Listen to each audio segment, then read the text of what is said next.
Welcome to Verified Fears. The Olympic Peninsula is 329 miles of rainforest, mountain peaks, and coastline where the Pacific wind carries something older than memory. And travelers still disappear on roads that were supposed to be safe. Tonight, you're driving the entire loop, with 11 encounters that happened on stretches of Highway 101 where cell service dies.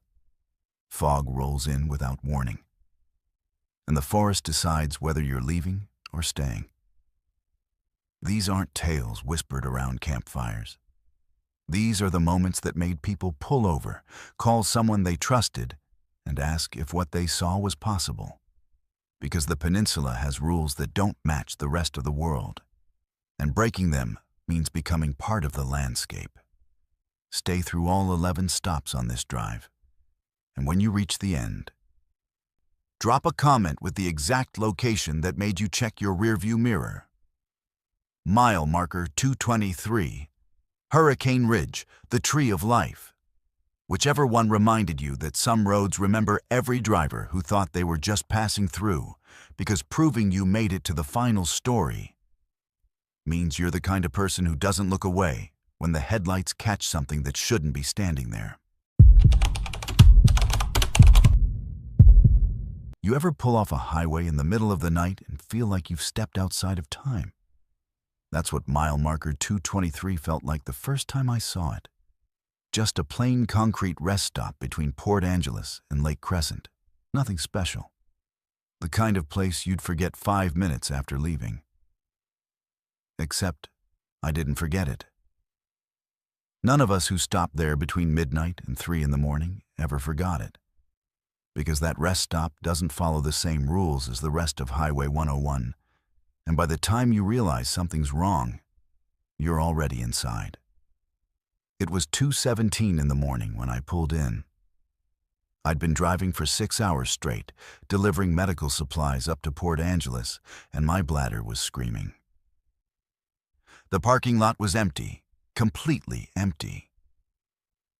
Which felt strange because I could have sworn I'd seen at least 3 or 4 cars ahead of me on the road. But fatigue makes you see things, right? Makes you imagine traffic that isn't there. So I parked under one of those buzzing fluorescent lights, the kind that flickers just enough to make you uncomfortable, and I walked toward the bathroom entrance. The cold hit me first. It was July, middle of summer, and I'd been driving with the windows cracked because the night air felt warm and alive. But the moment I stepped under that concrete overhang, the temperature dropped like I'd walked into a freezer. My breath came out in visible clouds. I could see it hanging in the air under those fluorescent lights. And I remember thinking that was impossible. That something was broken with the ventilation system, or maybe there was some weird microclimate thing happening with the lake nearby. I didn't turn around. I should have turned around. The bathroom door was heavy, heavier than it should have been, and it made this deep, grinding sound when I pushed it open, like metal on stone. Inside, the lights were the same flickering fluorescence, but they were casting shadows that didn't quite match the fixtures. You know how sometimes a shadow falls in the wrong direction and your brain just accepts it? This wasn't like that. These shadows were moving on their own, just slightly, like they were breathing. I stood there at the door for maybe 10 seconds, watching those shadows pulse against the tile walls, and every instinct I had was screaming at me to leave.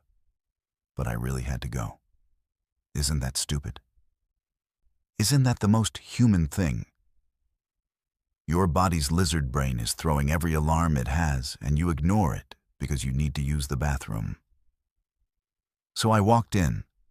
The graffiti stopped me cold. It was everywhere. Carved into the stall doors, scratched into the mirrors, even etched into the floor tiles.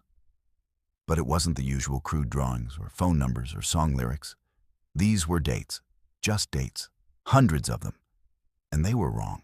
I saw 2031, 2034, 2020, 2042. Years that haven't happened yet. Carved deep into the paint and metal like whoever did it had all the time in the world. My hands were shaking when I pulled out my phone to take a picture. But the screen was dead. Completely black. And I'd had a full charge when I parked. That's when I heard the hand dryer.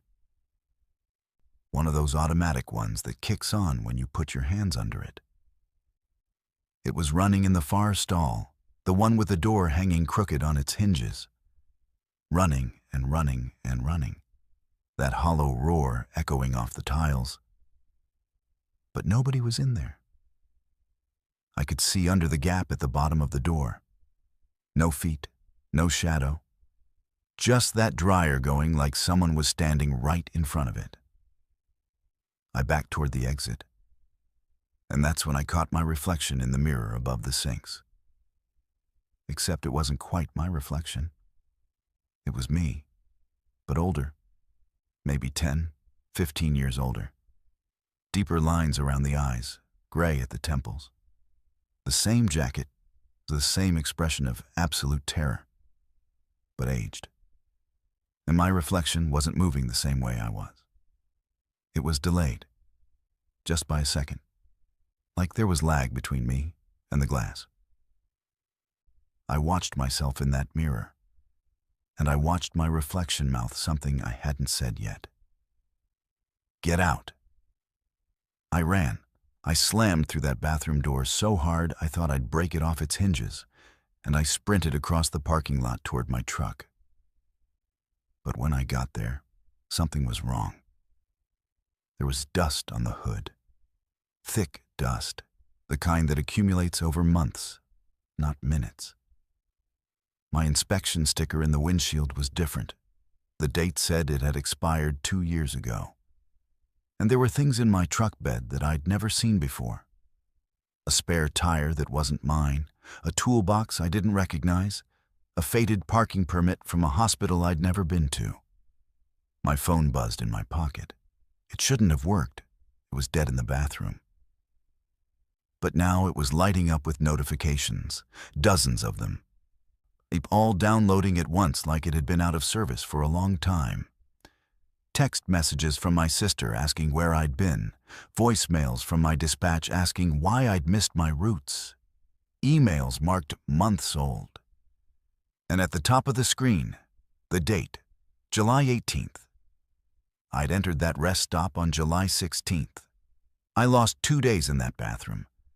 2 days that I don't remember, that didn't exist for me, that happened outside of my body somehow. I drove straight to Port Angeles, delivered my supplies 3 days late, and told dispatch I'd had engine trouble. What else could I say? That I'd fallen through a crack in time at a rest stop that might not even exist? I've driven Highway 101 maybe 30 times since then. I've never seen mile marker 223 again. I've looked for it, counted the markers as I pass, watched my GPS, even tried to match the spot using landmarks. But that rest stop isn't there anymore. Or maybe it's never there when you're looking for it. Maybe it only appears when you're tired enough, distracted enough, desperate enough, that you'll pull over without questioning why the parking lot is empty or why the air is so cold in the middle of summer. But here's what keeps me awake sometimes. What makes me grip the steering wheel a little tighter when I'm driving alone at night. Those dates carved into the bathroom walls. They were all in the future when I saw them. But time keeps moving forward, doesn't it? And some of those dates are in the past now. 2029 already happened. 2031 is just 6 years away, which means someone carved them while they were visiting their own future or maybe their own past. Because that rest stop doesn't care which direction you're traveling through time. It only cares that you stop, that you get out of your vehicle, that you walk through that door. And once you do, it decides when you leave. Not you. Never you. There's a photograph on my phone that I can't delete. I've tried maybe 100 times, selected it, hit the trash icon, confirmed deletion, but every time I open my gallery, it's back. And I need you to understand something. I never wanted to take that photograph. I didn't even know I was taking it. But Lake Crescent decided I needed a souvenir from the day I met Hallie Illingworth. And when a glacial lake that's been collecting bodies for over a century decides you're taking something home, you don't really get a choice. It was July 6th. I know that matters because later, when I was shaking so hard I could barely hold a coffee cup, the ranger told me that's the anniversary. That's the day Hallie's husband wrapped her body in blankets and dumped her in the lake back in 1937, thinking the cold water would hide her forever. He was almost right. She stayed down there for 3 years, turning into what they call a soap mummy, where the body fat converts into this waxy substance in the mineral-rich water, preserving everything like a terrible photograph that never fades. When she finally surfaced in 1940, witnesses said she looked almost alive, just sleeping, just waiting. I didn't know any of this when I drove out to Devil's Punch Bowl that morning. I just wanted to swim somewhere beautiful, somewhere that felt ancient and clean, away from the crowds at the main beach. The Punch Bowl is this natural swimming hole carved into the rock along the Spruce Railroad Trail. And the water there is so blue, it doesn't look real. Like someone dumped paint into it, this impossible glacial color that hurts to look at. I had the place completely to myself. Should have been perfect. The water was cold. I mean, I expected cold. But this was different. This was the kind of cold that makes your lungs seize up, that makes your thoughts scatter. I waded in up to my knees, and I remember thinking the bottom dropped away too fast, that the depth wasn't natural. 1 step and you're knee-deep, 2 steps and you can't touch anymore. But I'm a strong swimmer, always have been. So I pushed off and dove under. That's when I felt it. Not saw it, felt it. Like someone had grabbed my ankle, but soft. Almost gentle, like fingers made of silk or wet fabric. I kicked hard, broke the surface, spun around expecting to see another swimmer, maybe someone playing a prank. Nothing. Just that blue water and the rock walls and the trees overhead. My heart was hammering, but I laughed it off. Lakeweed, I thought. Just got tangled in lakeweed. Except Lake Crescent doesn't have lakeweed. The water's too cold, too mineral-rich. Nothing grows down there except the things that sink and don't come back up. I was about to get out when I saw her. Standing on the rocks about 20 feet away, right where I'd left my towel and my phone. A woman in a dark dress, completely soaked, hair hanging down over her face in thick, wet ropes. She wasn't moving. Just standing there, dripping like she'd just climbed out of the water. And I hadn't heard a splash, hadn't heard anything. I called out, asked if she was okay, if she needed help. She didn't answer, didn't move. The wind picked up. I remember that specifically because it was the first time I'd felt wind since I'd arrived, like the air had been holding its breath and finally let go. And when that wind blew, it moved her hair just enough that I could see what was underneath. Her face was gray. Not pale, not blue from cold. Gray like old meat, like something that had been underwater for a very long time. And her eyes were open, but they were wrong, filmed over with this white cloudiness that made them look like they were full of lake water. She was looking right at me.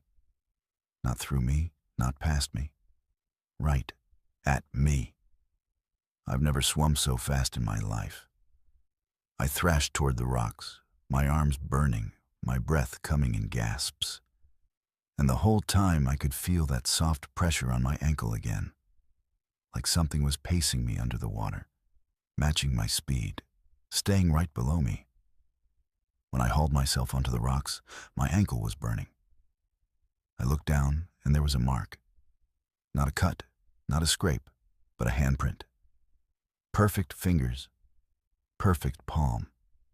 Pressed into my skin like a bruise, except it was cold to the touch. Cold enough that I could feel it radiating up my leg. The woman was gone. My towel was exactly where I'd left it.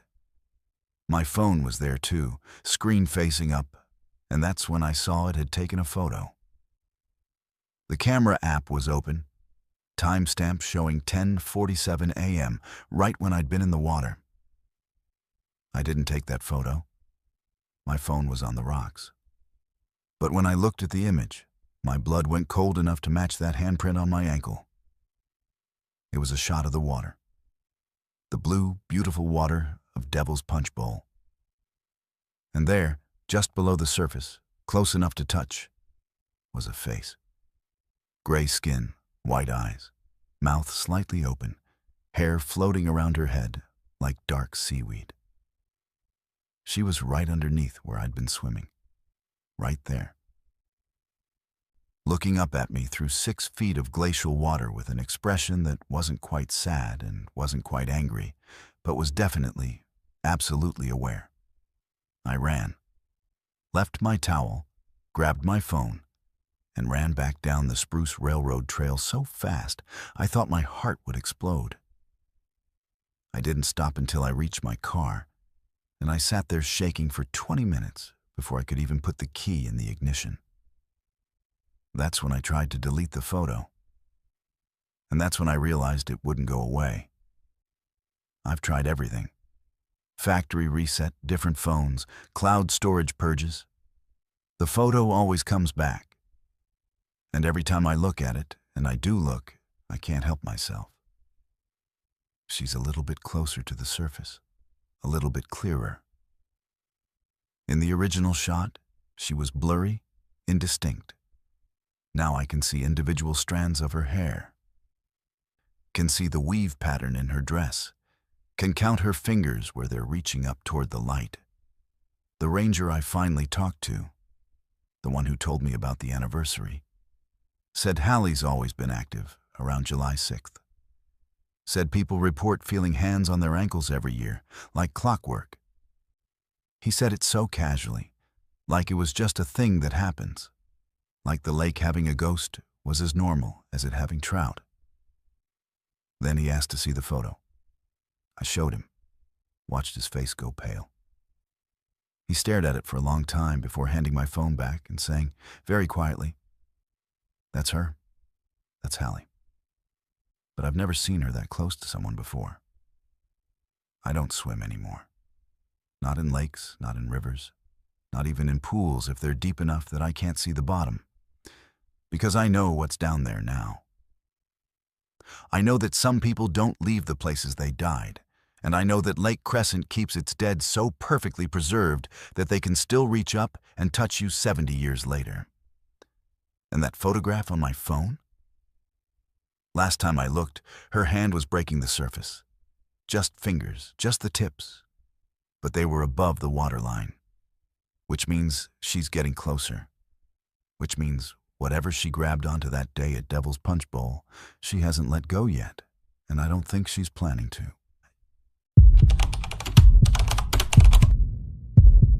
Have you ever been somewhere so isolated that you start questioning whether other people are even real anymore? I'm talking about the kind of alone where you're a mile above sea level.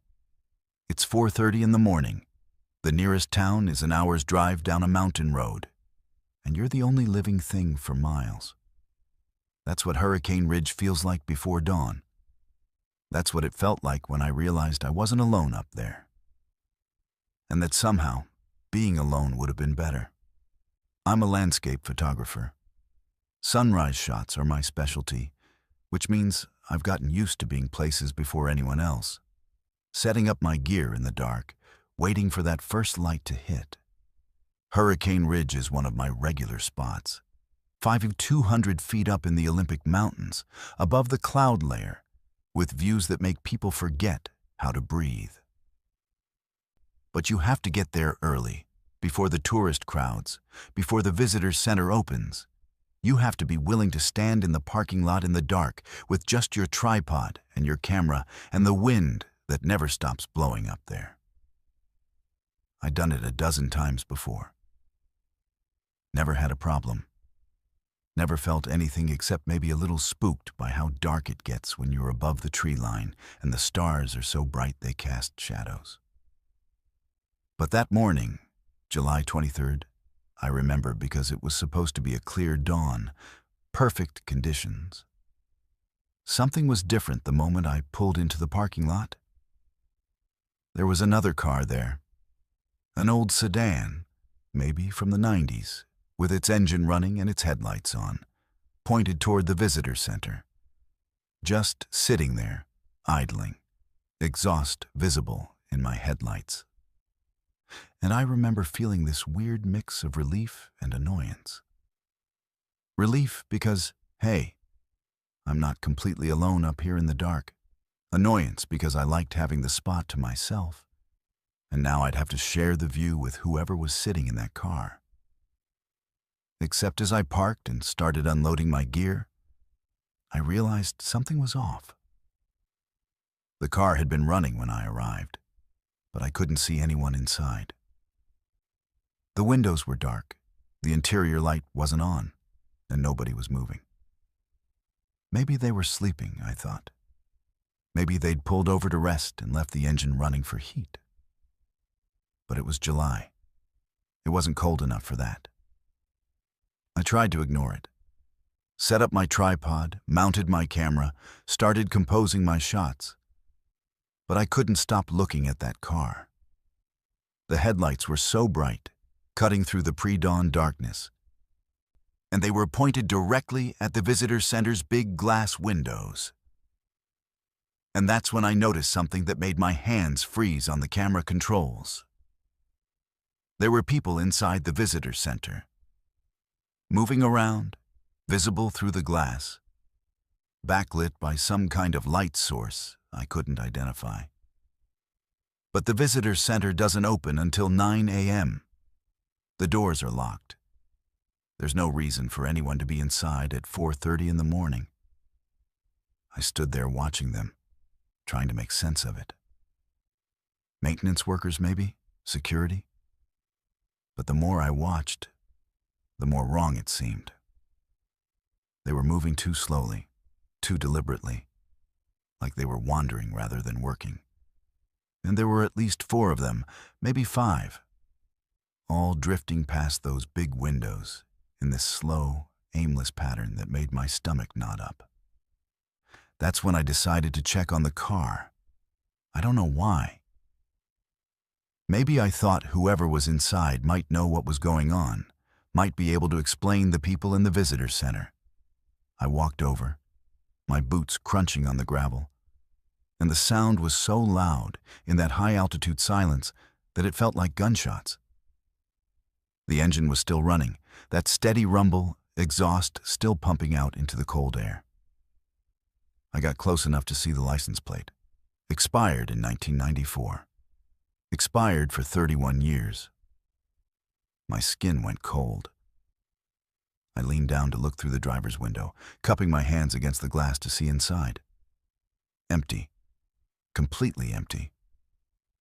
But the keys were in the ignition, turned to on, and the interior was ice cold. I could see frost on the steering wheel, on the dashboard, like the car had been sitting in a freezer. And when I pulled my hand back from the window, my palm left a print in condensation that shouldn't have been there on the outside of the glass.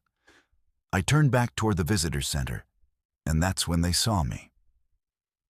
All of them, at once, stopped moving and turned toward the windows. Toward me. I could see them more clearly now. They were wearing hiking gear, the kind from the 90s, bright colors and heavy boots. And their faces were visible enough that I could see their mouths were open. All of them were screaming silently, pressing their hands against the glass from the inside, and I couldn't hear a sound. Not through the distance, not through the glass, nothing. just their mouths open in these perfect O's of terror, their breath fogging up the windows, their palms flat against the glass like they were trying to push through. I ran back to my car, forgot my tripod, forgot my camera, just ran. My lungs were burning. That thin mountain air makes everything harder, and my keys kept slipping in my shaking hands. I got the door open, threw myself inside, and that's when I looked back at the visitor center one more time. The sun was just starting to rise, that first pink light hitting the mountain peaks. And in that light, I could see the people in the windows more clearly. They were still there, still pressed against the glass, and I could see their clothing was torn, dirty, stained with something dark. Their faces were gray, frostbitten, and their eyes were white like they'd been snowblind. And they were all looking at me with this desperate, pleading expression that made me understand they weren't trying to get out. They were trying to warn me, trying to tell me something. Then the sun crested the ridge behind me, real light, actual daylight, and they vanished.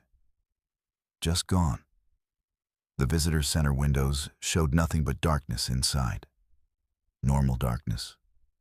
The kind you'd expect from a locked building before opening hours. The car was still there, still running. But when I looked at it in the growing light, I could see the tires were flat, the paint was oxidized and peeling, and there was a thick layer of dust on every surface except the windows. Like it had been sitting there for decades, but someone kept cleaning the glass.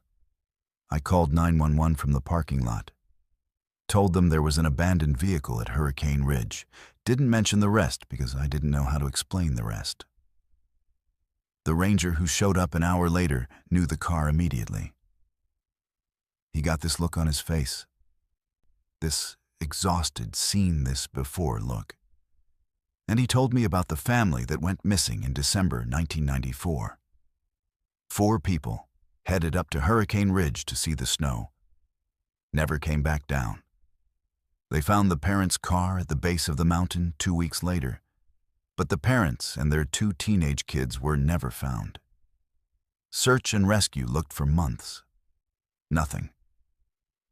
He said the car I saw was their vehicle. He said it shows up in the parking lot sometimes, always with the engine running, always at night or early morning. He said people have reported seeing figures in the visitor center windows during those times, wearing 90s hiking gear, looking like they're trapped behind the glass. He said all this like he was telling me the hours of operation, like it was just a fact about the park. I went back for my camera 2 days later, during normal visiting hours, with plenty of other tourists around. Found my tripod exactly where I'd left it. But when I checked the camera's memory card, there were photos I didn't take. Time-stamped, 4:47 a.m., shots of the visitor center windows. And in every single one, you can see them, pressed against the glass, mouths open, 4 people who've been trying to scream for 31 years in a place where sound doesn't carry and morning never comes. I still shoot sunrise photos, but never at Hurricane Ridge, and never, ever before 5 a.m. Because that's when the lost ones come looking for someone who can see them. And if you see them, if you really see them, and you're alone enough and isolated enough that you might as well not exist, they start to think maybe you can help. Maybe you can let them out. Maybe you can take their place in that eternal dark where the sun is always just about to rise but never does. You know what's strange about rainforests? They're not quiet.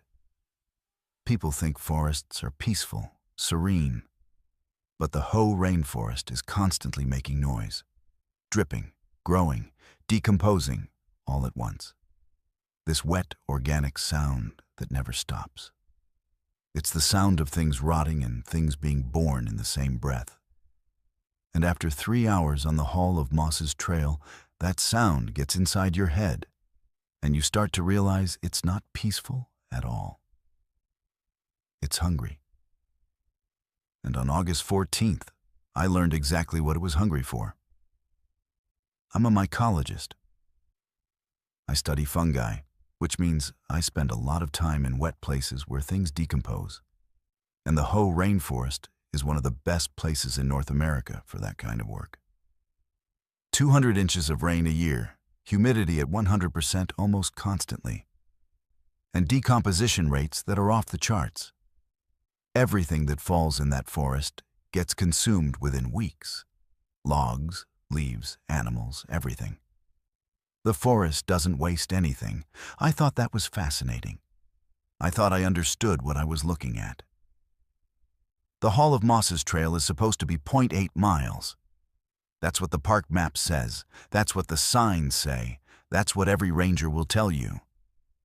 It's a loop trail, takes maybe 45 minutes at a casual pace, and it's one of the most popular hikes in Olympic National Park because the trees there are unbelievable. Sitka spruce and big leaf maples so covered in moss they look like something from a fantasy movie, all green and dripping and ancient. I'd hiked it a dozen times for my research. Never saw anything unusual. Never went past the loop. But that day, I saw the marker. Trail marker 2.3, brown wooden post with white numbers, stuck in the ground right where the trail should have curved back toward the parking lot. And that made no sense because the whole trail is less than a mile. There shouldn't be a marker at 2.3 miles. I stood there staring at it, my hiking boots sinking slowly into the soft mud. And I remember thinking it was a prank, some hiker's joke. But the marker looked official, weathered, covered in the same moss as everything else, like it had been there for decades. I should have turned around. Every part of my training, every instinct I've developed in 15 years of field research was telling me to mark the coordinates, report it to the Park Service, and head back. But you have to understand, I'm a scientist. Unexplained phenomena are exactly what I'm supposed to investigate. So I kept walking. The trail past marker 2.3 looked the same at first. Same moss-covered trees, same nurse logs with entire ecosystems growing on top of them. Same ferns crowding the path. But subtle things were wrong. The trees were taller. I mean, noticeably taller. Like they'd gained 50 feet in the space of 100 yards. The moss was thicker, hanging in curtains from branches, and when I brushed past it, it was warm. Not sun-warmed, because no sun reaches the Hall of Moss's floor. Warm like body temperature, like it was generating its own heat. I checked my instruments. Temperature, 68 degrees. Humidity, 127%. That's impossible.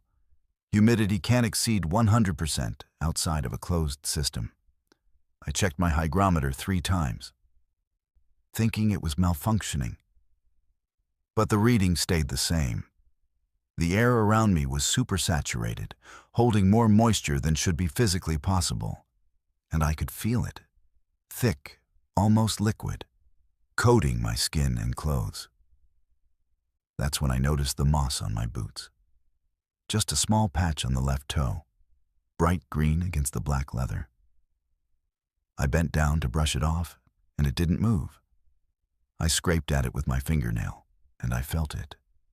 Felt the roots, thin as hair, that had somehow penetrated the leather. In less than 20 minutes of walking, moss had started growing on my boots. On my boots while I was wearing them. I stood up fast, heart hammering, and checked the rest of my gear. My backpack had small patches of moss on the straps. My jacket had moss growing on the shoulders where water had dripped from branches above. And when I looked at my hands, my exposed hands that had been pushing ferns aside and steadying myself on trees, there were tiny green threads in the creases of my palms. Growing. I could see them growing, spreading across my skin like fractures in glass. And when I tried to wipe them away, they pulled, rooted into the top layer of my skin. I ran, turned around and ran back the way I'd come, my breath harsh in that thick air, my boots squelching in mud that seemed deeper than before. But the trail didn't look the same. The trees had moved. I know how that sounds. But I'm telling you, the trees were in different positions.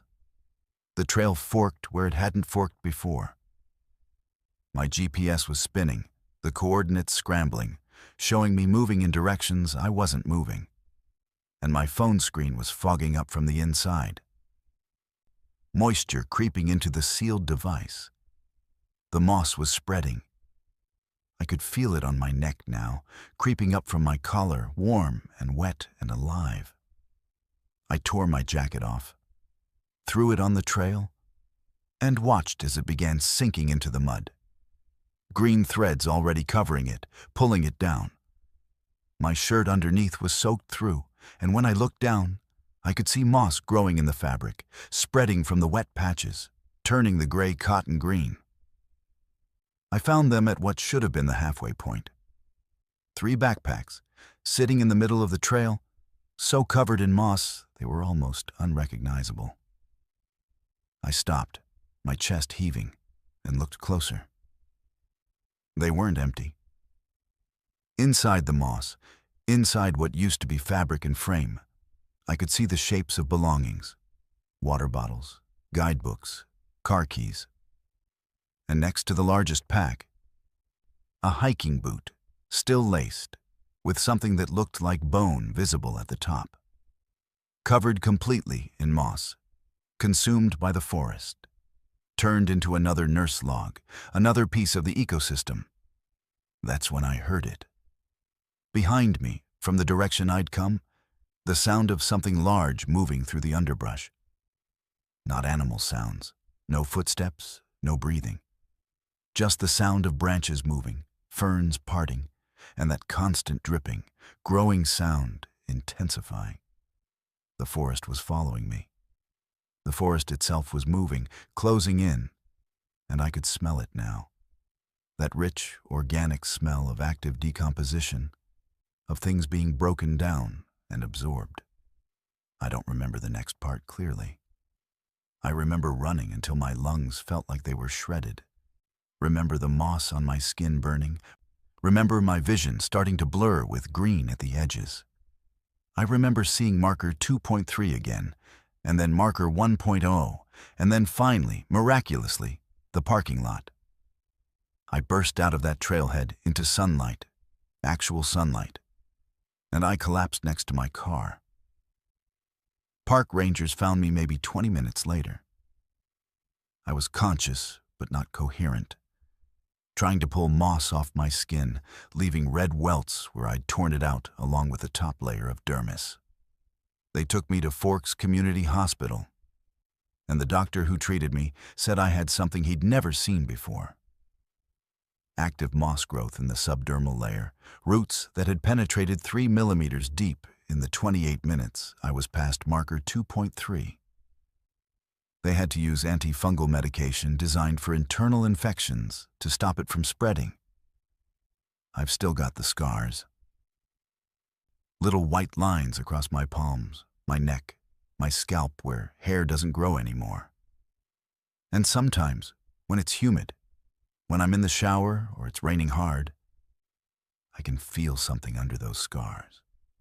A warmth, a slight itch.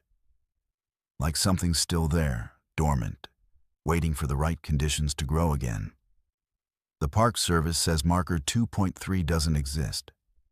They say the Hall of Mosses Trail is 0.8 miles, end of discussion, and any reports of markers beyond the loop are misidentifications or vandalism. But they also say I'm the 3rd person in the last 5 years to be treated for unexplained moss growth after hiking that trail. They say it quietly, off the record like they're afraid someone's listening. I haven't been back. Won't go back. Because I understand now what I didn't understand before. The Hoh Rainforest has been decomposing and consuming and growing for 10,000 years. And it's very, very good at what it does. It breaks things down to their basic components and uses them to feed itself. And somewhere past marker 2.3, in a place where humidity exceeds 100% and moss grows on living flesh, the forest has decided that humans are just another resource. Just another thing to decompose. Just another meal for the endless, patient hunger of that green darkness. And the worst part?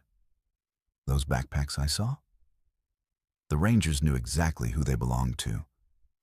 3 hikers missing since 2019, last seen entering the Hall of Mosses Trail. They never found the bodies. But I know where they are. They're still there. Feeding the forest, becoming the forest. Their bones wrapped in moss and their flesh long since converted into nutrients for trees that just keep growing taller and taller, reaching for a sky they'll never see through that eternal green canopy. And someday, when enough time passes, those trees will have names carved into them by hikers who have no idea what they're touching, who they're touching. Do you ever wonder what you do when you're not paying attention? I don't mean daydreaming or zoning out during a boring meeting. I mean the gaps, the real gaps, where time just vanishes and you can't account for where you were or what you were doing. Most people don't think about those moments. They just accept that memory has holes. But I can't stop thinking about mine. Because 26 minutes disappeared from my life on September 3rd. And when I got those minutes back through security footage I never should have seen, I watched myself do things that I don't remember doing. Things I would never do. Things that weren't me moving my body. I took a night security job at the Forks Timber Museum because the pay was decent and the work seemed easy. Sit in a small office, monitor 6 security cameras, do 2 building checks per shift. Go home at 6 a.m. The museum's not large. Maybe 3,000 square feet of old logging equipment, historical photographs, and artifacts from the timber camps that used to dominate the Olympic Peninsula. During the day, it gets a steady stream of tourists, people interested in local history, families killing time between twilight locations. At night, it's just silent machinery, and the smell of old wood and machine oil that never quite fades. They told me about Widowmaker during training. It's a crosscut saw from the 1952 Bogachiel camp accident, mounted on the wall in the main exhibit hall, and it has a reputation. The saw was being used to buck a massive old-growth cedar when something went wrong. Accounts vary. But the result was 3 men dead, one of them nearly cut in half. The camp closed after that. And eventually the saw ended up in the museum, and according to my supervisor, it's been acting strange ever since, vibrating on its mount at exactly 3:17 a.m. every single night, the exact time the accident happened. I laughed when he told me, asked if the place was haunted. He didn't laugh back, just said to stay in the office between 3 and 3:30 a.m., and if I heard anything from the main hall, don't investigate until after 3:30. He said it like it was official policy, like it was written in some employee handbook, and when I asked why, he just repeated, "Stay in the office." Then he showed me 17 incident reports from previous night guards who'd quit without explanation, and I stopped laughing. The first week was fine. Quiet. Boring, actually.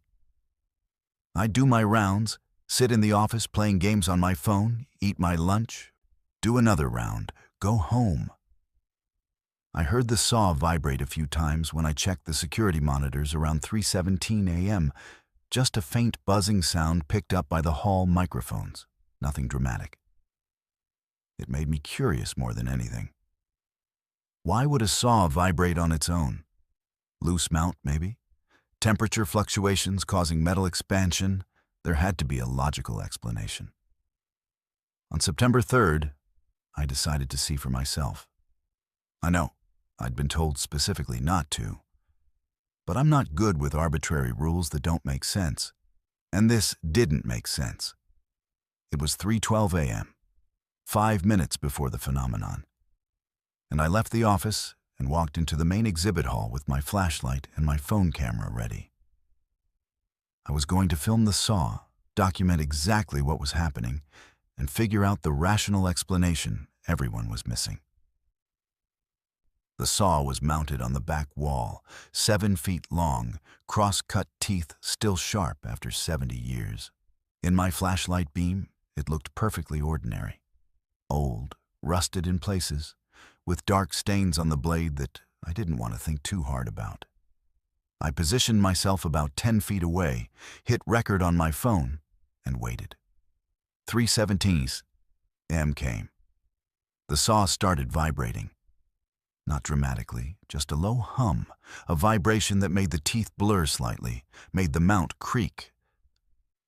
And then I heard it. A high-pitched whine, exactly like a sawmill blade under load, cutting through wood. Except there was no motor, no power source, nothing that should be making that sound. It was coming from the saw itself, and it was getting louder. That's when my mind started filling with images I didn't put there. Cutting motions, sawing motions. The precise angle you need to buck a log, the rhythm of the blade, the way you have to let the saw do the work or you'll bind it in the cut. I've never logged in my life. Never used a cross-cut saw, but suddenly I knew exactly how it felt. The weight of the handles, the resistance of the wood, the satisfaction of a clean cut. And under those images, darker ones. The feeling of the saw binding, kicking back, the blade twisting in the cut. The moment when it stops being a tool and becomes a weapon, and the hot, wet impact of teeth meeting flesh instead of wood. I don't remember what happened next. That's the gap. That's my missing 26 minutes. One moment I'm standing there, phone in hand, watching the saw vibrate and feeling these intrusive thoughts. And the next moment, I'm on the floor of the office, my hands bleeding, my phone showing 3:43 a.m., and every muscle in my body aching like I've been doing hard physical labor. My head felt like it was full of static, and my mouth tasted like metal and sawdust.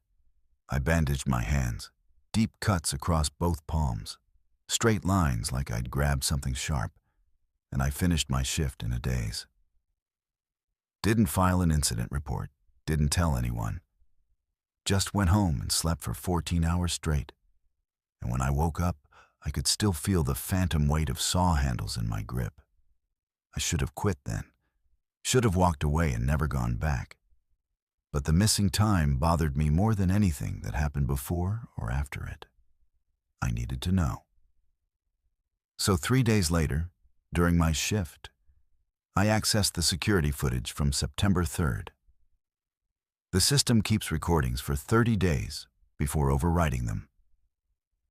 And I pulled up the main hall camera, time-stamped 3:15 a.m. I watched myself walk into the frame at 3:16. Watched myself position my phone and wait. Watched the timestamp tick to 3:17. Watched the saw start vibrating. And then I watched myself change. It wasn't dramatic. No glowing eyes, no contortions, nothing movie-like. But my posture shifted, my movements became different, and I walked straight to the saw and lifted it off its mount like it weighed nothing. It's a 7-foot crosscut saw, has to weigh 70 pounds, and I took it down one-handed and carried it to the center of the hall. For the next 23 minutes, I watched myself make sawing motions with that blade, practicing cuts, adjusting my grip, testing angles, moving like someone who'd been using that saw for decades, fluid and precise. And my face, My face was completely blank. Not concentrating, not struggling, just empty, like I was a machine running a program. And the worst part, the part that made my hands shake so hard I almost dropped the mouse, was that I was talking. My mouth was moving, forming words I couldn't hear because the audio on that camera wasn't good enough. But I was having a conversation with something, responding to something, nodding, adjusting my technique based on instructions I was receiving from something the camera couldn't see. At 3:40, I watched myself carefully remount the saw, exactly as it had been. Watched myself walk toward the office, staggering slightly now, like whatever had been piloting my body had let go, and I was coming back to myself. At 3:42, I collapsed in the hallway just outside the office door. At 3:43, I got up, stumbled into the office, and sat down. A minute later, the version of me in the video touched my bleeding hands with this confused expression, like I just noticed them. And that's when my memory picks up again. I sat in that office for 3 hours watching that footage over and over. And every time I noticed new details that made it worse. The way I tested the edge of the blade with my thumb, opening a deep cut without reacting to the pain. The way I made sawing motions toward the security camera like I was showing someone how to cut it down. The way, twice, I stopped and turned my head toward the empty air beside me, listening to something, before nodding and adjusting my grip. I checked the other cameras. Nothing unusual on any of them. Just me in the main hall, alone, practicing cutting techniques with a saw that killed 3 men in 1952 for 23 minutes while something else was driving my body around. I quit the next day. Told my supervisor I was moving, family emergency, whatever excuse came to mind. He didn't look surprised, just asked if anything happened, and when I shook my head, he gave me this look like he knew I was lying but was grateful for it. Then he said something I can't stop thinking about. "You're the longest anyone's lasted in 3 years. Most people quit after the first week." I asked him why he stayed, why he kept working there knowing what was happening. He looked at me for a long moment and said, "Because someone has to make sure it stays on the wall. You saw the footage, right? What you were doing?" I nodded. He leaned in close and whispered, "That's what it's teaching people. That's what it's been teaching every guard who gets close enough. It's showing them how to use it, how to cut. And the thing is, the teaching stays with you. You remember what it taught you?" I did. I do. Even now, 4 months later, I can close my eyes and feel the weight of those handles, know exactly how to position a blade for maximum efficiency, understand the mechanics of cutting through wood or bone, because at a certain level of sharpness, there's no difference. I have knowledge I never learned, skills I never practiced, and sometimes, late at night, my hands move on their own, making small sawing motions, adjusting an invisible grip. The museum director's notes from 1955, the ones my supervisor showed me after I quit, said the saw was acting strangely even before the accident. Said several loggers complained it was trying to teach them wrong, that it was making them adjust their technique in ways that felt dangerous. The foreman dismissed it as superstition. 3 weeks later, 3 men were dead. What kills me, what keeps me up at night, is the question my supervisor asked before I left. "Did you dismantle any safety equipment during those 23 minutes? Did you tamper with anything?" I didn't. But I wanted to. In that footage, you can see me looking at the fire alarm panel, at the emergency exit lock mechanism, at the security system control box. Looking at them the way you look at obstacles, at things that need to be removed before you can do a job properly. And I think if I'd been under for 5 more minutes, if whatever was teaching me had a little more time, I would have. Because that's what Widowmaker does. It doesn't just vibrate at 3:17 a.m. It teaches. It prepares.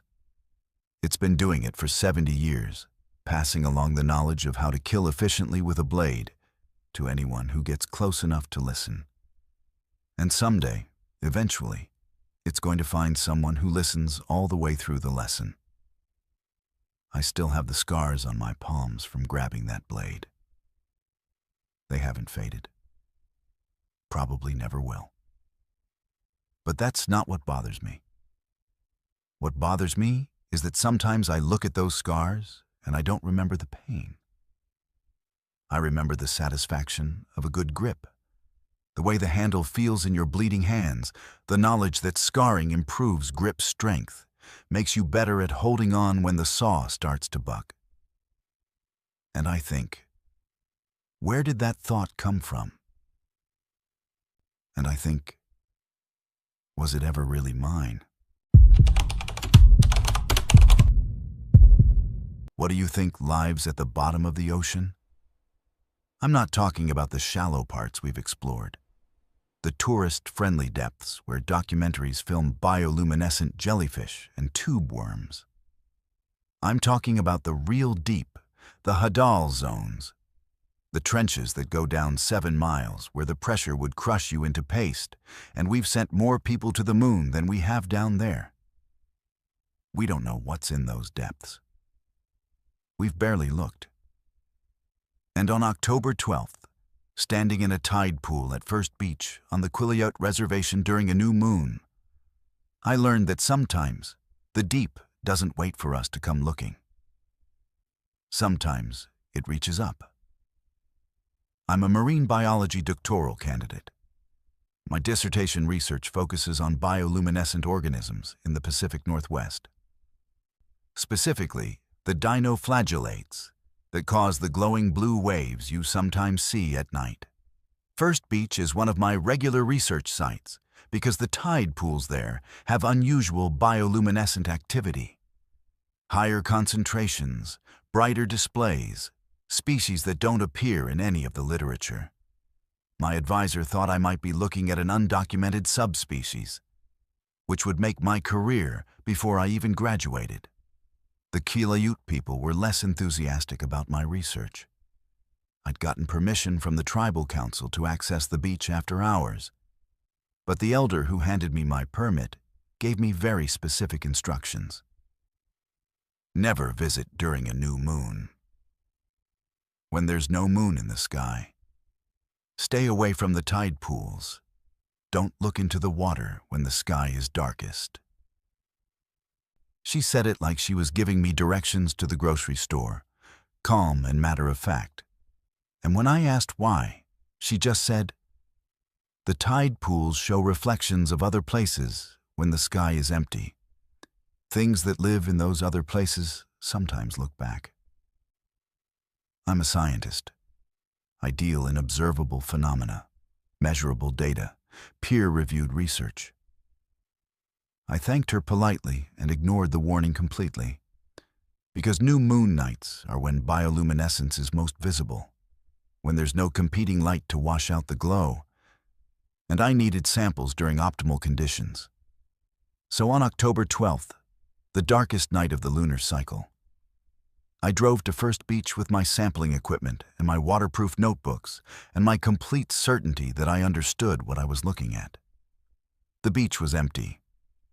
3 a.m., no moon, just stars so bright they cast actual shadows on the sand, and the sound of the Pacific rolling in with that deep rhythmic crash that makes you feel small.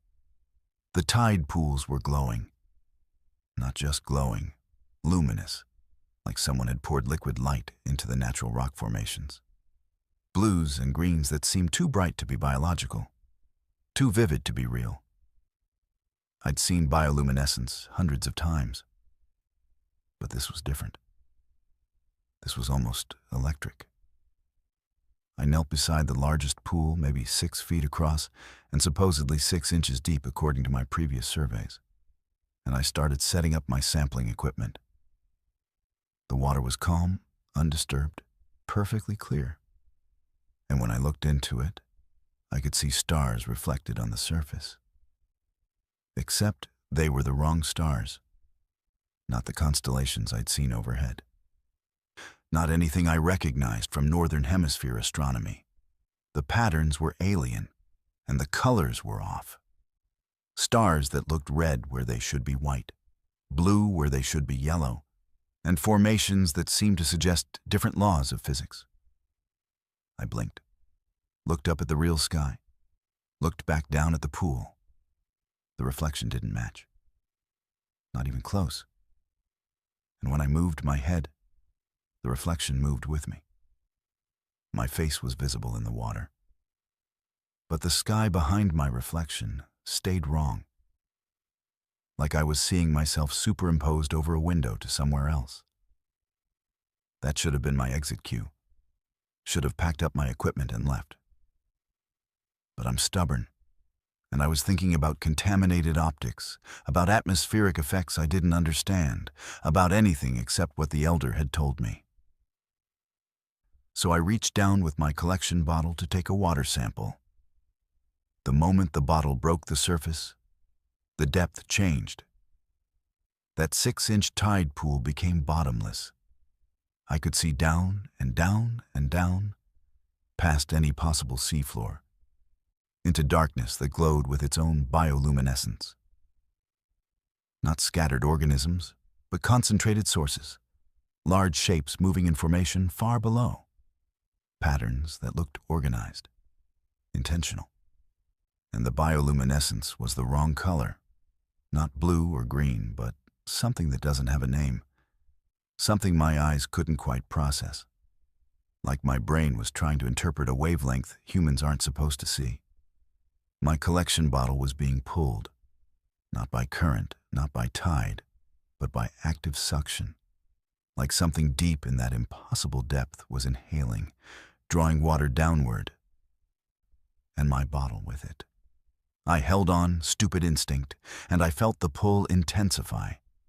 Felt something that wasn't water against my fingers, something thicker, colder, that moved with intention. And then I saw its surface. Just briefly, just enough. Something massive rising from the depths of a 6-inch tide pool. I can't describe it properly. My brain won't let me remember it clearly, keeps fuzzing out the details like it's protecting me from fully processing what I saw. But I remember geometry that was wrong, angles that shouldn't connect the way they did, and bioluminescence that pulsed in patterns that felt like communication, like it was looking at me, studying me, figuring out what I was. And I remember eyes, not animal eyes, not anything evolved on Earth, but something that had intelligence behind it. Something that made me understand instantly that I was not the observer in this situation. I was the specimen. I let go of the bottle, pulled my hand back, but I wasn't fast enough. Something came out with my hand, attached to my fingers, my wrist, spreading up my forearm. Barnacles, dozens of them, growing in fast motion, white and crusty and cold, their shells forming in seconds, cementing themselves to my skin. I screamed and fell backward onto the rocks, and the moment I broke contact with the water, the pool was shallow again. 6 inches. Normal depth. The stars reflected properly. The barnacles on my arm stopped growing. I ran to my car with my equipment abandoned on the beach, drove straight to Forks Community Hospital with my arm wrapped in my jacket, and told the ER doctor I'd slipped and fallen into contaminated water. They removed the barnacles surgically, had to cut them out because the bases had fused with my skin, and sent samples to the state lab for analysis because they'd never seen anything like them. Neither had the lab. Neither had the marine biology department at University of Washington when the hospital forwarded the samples. Because the barnacles weren't any known species. The shell composition was wrong. Calcium carbonate, yes, but with trace elements that don't occur naturally in Pacific seawater. The DNA sequencing came back impossible. Genetic markers that don't fit any terrestrial taxonomy. Base pairs arranged in configurations that shouldn't produce viable organisms. The report concluded contamination, lab error, sample degradation. But I have the scars where they removed those barnacles. And I have the dreams. Every night since October 12th, I dream I'm underwater, sinking through impossible depths, past the Hadal zones, past the core of the Earth, into spaces that aren't ocean anymore, but something else, somewhere else. And in those dreams, I see cities, geometric structures that follow mathematical principles we haven't discovered, lights moving in patterns that look like language, and creatures that aren't creatures, that are something we don't have taxonomy for, living in pressurized darkness that isn't part of our ocean, that's connected to it, but exists somewhere our physics doesn't quite reach. I've been back to First Beach twice during daylight hours. The tide pools look normal, shallow, clear, full of regular anemones and crabs and small fish. I've checked the water depth with measuring equipment. 6 inches, exactly as surveyed. But I haven't been back at night, and I won't go back during a new moon, because I understand now what the elder was trying to tell me. The tide pools at First Beach aren't just pools. They're apertures. Connections to somewhere else, somewhere deep and dark and vast, where things we can't comprehend have been living for longer than humans have existed. And when the sky is darkest, when there's no competing light, those connections open wider. The Coast Guard has been tracking a persistent sonar anomaly off the coast of La Push for the last 2 months. Something large, something that appears on deep water readings but vanishes when they try to get closer. They've classified it as equipment malfunction. Underwater geology they're misinterpreting. Anything except what it obviously is. Something that's visiting. Something that's interested. I've been documenting my symptoms. The scars where the barnacles were removed have started changing color. Not infection, not bruising, but bioluminescence. Faint, only visible in complete darkness. But they glow with that same wrong color light I saw in the tide pool. And I can feel them. Not pain, not itching, but awareness. Like they're sensors. Like something installed receivers in my body. And now I'm picking up signals I shouldn't be able to detect. Last week I started understanding what the signals mean. It's not language, not exactly. But it's information. Depth coordinates, pressure readings, temperature gradients from waters deeper than the Mariana Trench. And locations. Specific locations where the ocean floor is thin, where the connections between here and there are closest. Where something large enough to show up on sonar can push through if it wants to. La Push is one of those locations. First Beach specifically. The tide pools during new moon. And the next new moon is November 27th, 15 days from now. And I can feel the signals intensifying. Feel something anticipating it. And I don't know if what's coming through is curious or hungry, or something we don't have words for because we've never encountered intention that alien. I tried to warn the tribal council, asked to meet with the elder who gave me the permit. She listened to everything I said, looked at my glowing scars in the darkened room, and told me what I already knew. You looked back. When it looked at you, you looked back. Now it knows you're here. Now it knows we're all here. She said they have stories, thousands of years of stories, about what lives in the deep water and what happens when the barriers get thin. Stories about the thunderbird fighting sea creatures, keeping them contained, maintaining the balance.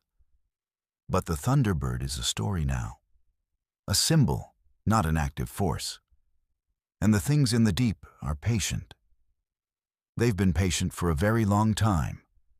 They can wait for nights when the sky is empty and the barriers are thinnest, and someone stupid enough opens a connection by reaching into water that reflects the wrong stars. I'm writing this because I'm going back to First Beach on November 27th. Not because I want to, because I have to. The signals in my scars aren't just information anymore. They're instructions, and my body is starting to follow them without consulting my brain. I've caught myself driving toward La Push 3 times this week. Had to physically turn the car around. Whatever attached to me in that tide pool, it's not done with me. It installed something that's slowly taking over, turning me into a beacon or a translator or a doorway. And I need to know what it wants before I stop being able to resist. If you're reading this and I haven't updated it by December 1st, you'll know the signals won. You'll know something came through. And if you ever find yourself at First Beach during a new moon, if you see the tide pools glowing with colors that don't belong in nature, if you look into the water and see stars that aren't in our sky, don't reach in. Don't make contact. Because the things that live in the spaces between oceans, in the gaps between here and there, they're looking for ways through. And they're very, very good at turning curious people into doors. There's something deeply comforting about old lodges, isn't there? The crackling fireplaces, the smell of cedar and old wood polish, the sense that you're stepping back into a simpler time where people took care of each other and hospitality meant something. That's what drew me to Lake Quinault Lodge for my anniversary. The promise of escaping into the past for a weekend, experiencing what travel used to feel like before everything became sterile and corporate. The website showed this beautiful 1920s building nestled against the lake, all rustic charm and historic elegance. And when I saw they had a room called the Beverly Suite with its own ghost story, I thought it was perfect. Romantic even. A friendly ghost who helped guests, who made sure their stay was comfortable. What could be more charming than that? I didn't know that help can be a cage. I didn't know that some spirits don't just want to serve. They want you to stay exactly as they remember, doing exactly what they expect, playing your role in their eternal script. And if you don't cooperate, if you try to exist in your own time while occupying their space, they have ways of making you fit. We checked in on November 2nd, a Friday afternoon, and the lodge was exactly as beautiful as the photos promised.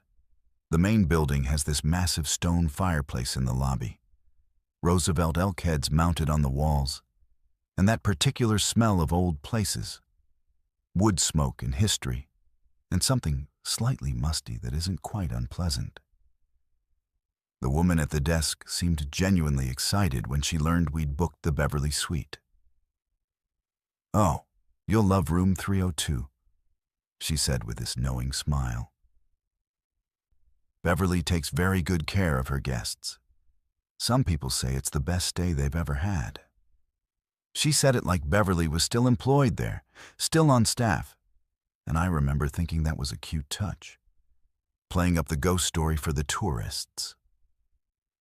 The room was on the 3rd floor, up a creaking staircase that had probably been there since the lodge opened in 1926.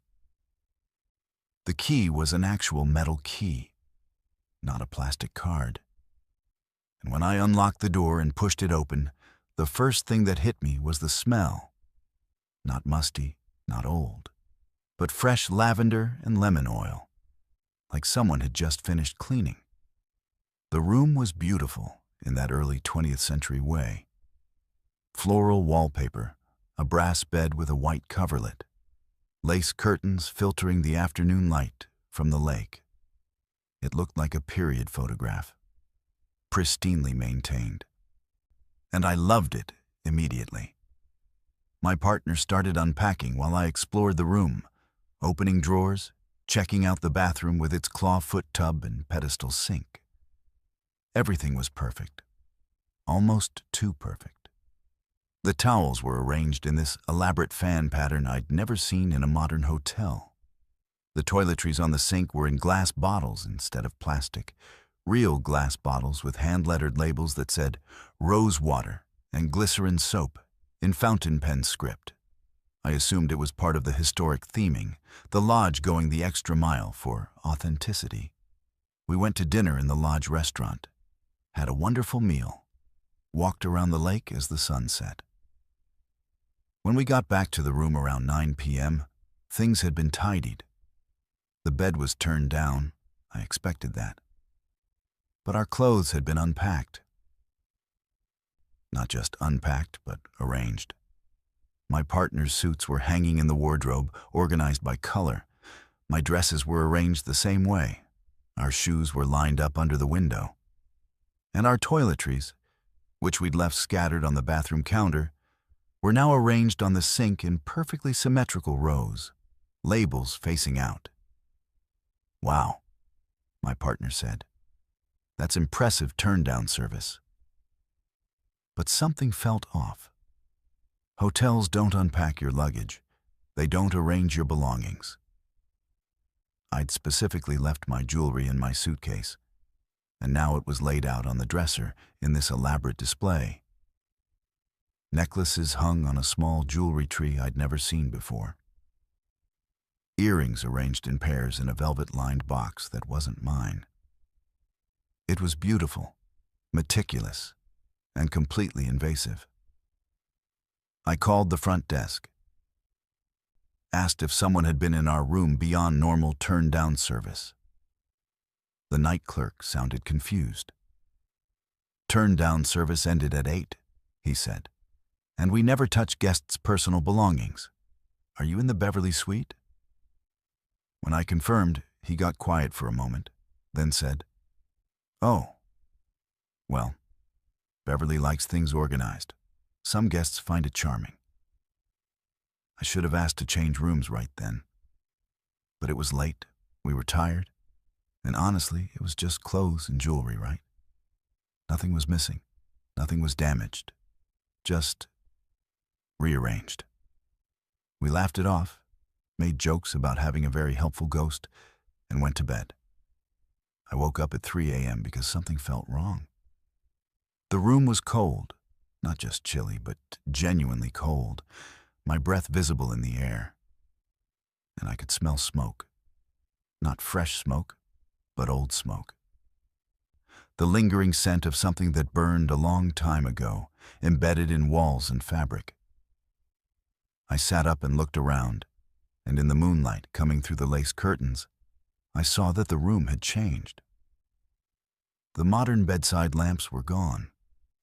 In their place were oil lamps with glass chimneys, unlit but definitely not electric. The alarm clock was gone. Our phones, which we'd left charging on the nightstand, were gone. And the photograph we'd taken at dinner and propped against the mirror, a silly selfie on my phone, was replaced by a sepia-toned photograph in an antique frame showing a couple in 1920s formal wear standing in front of the lodge. I shook my partner awake, my heart hammering, and we both stared at the room. It wasn't just the nightstand. The television mounted on the wall was gone, replaced by a large mirror in a gilt frame. Our suitcases, which we'd left partially packed under the window, were replaced by a steamer trunk with brass corners. And on the chair where I'd draped my jeans and sweater, there was a dress, a 1920s-style drop-waist dress in pale blue silk that I'd never seen before, arranged as if waiting to be worn. My partner got up to turn on the lights, but the light switch didn't work.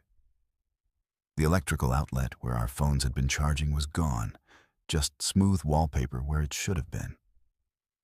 We were in a room that looked exactly like room 302, probably looked in 1926, and none of our modern belongings were visible anywhere. "We need to leave," I said, my voice shaking. I got out of bed and started searching for my clothes, my phone, my shoes, anything from our actual time period. But the wardrobe held only period clothing, perfectly pressed and arranged. The dresser drawers held undergarments from the 1920s, stockings and garters and chemises made of silk and cotton, nothing synthetic, nothing modern. It was like we'd been edited out of our own lives and pasted into someone else's. That's when I saw her. Standing in the corner near the bathroom door, partially obscured by shadow, a woman in a housekeeper's uniform. Black dress, white apron, hair pulled back in a severe bun. She wasn't transparent or glowing or any of the things ghosts are supposed to be. She looked solid, real, and she was smiling at me with this pleased, expectant expression, like a teacher waiting for a student to solve a problem. "Your dress is ready," she said, gesturing to the blue silk dress on the chair. Her voice was clear, normal, with a slight accent I couldn't place. "You'll want to dress for breakfast.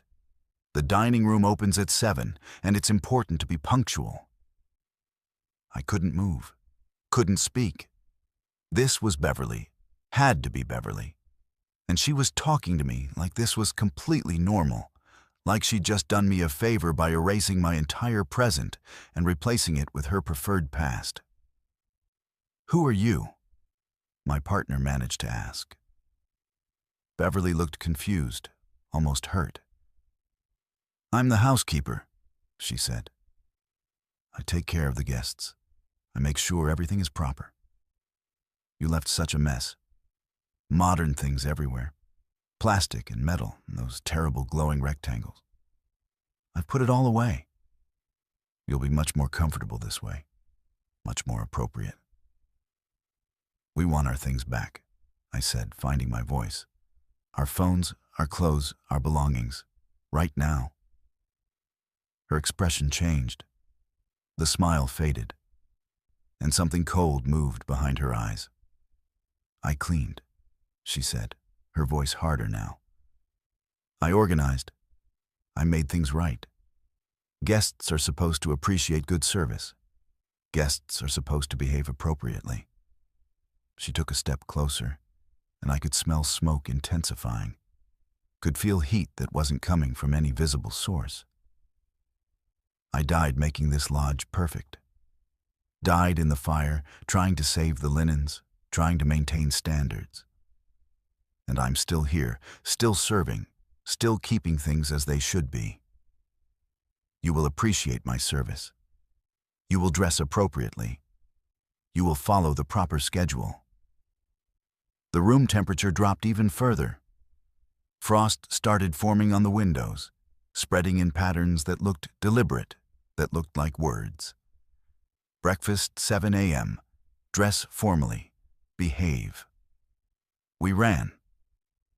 Didn't even try to get dressed, just ran in our pajamas straight for the door. And when I grabbed the handle, it was ice cold. Cold enough to burn. But I yanked it open, and we tumbled out into the hallway. And the moment we crossed the threshold, everything changed. The hallway was modern again. Emergency exit signs glowing red, fire extinguisher on the wall, our own time period. I looked back into room 302, and it was modern too. Our actual belongings visible, our phones on the nightstand, our clothes in our suitcases.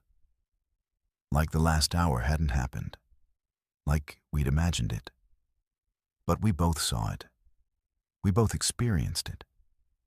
And when we looked at each other, at our hands, we saw the frost burns from the door handle, red welts across our palms that would take weeks to heal. We checked out at 4 a.m. Didn't wait for morning, didn't try to explain. Just left our key at the unmanned front desk and drove straight home. But 3 days later, When I finally looked through the photos on my phone from that night, the photos I was sure we didn't have because our phones had vanished, I found images I didn't take. Time-stamped 3:17 a.m. Pictures of room 302 in full 1920s configuration.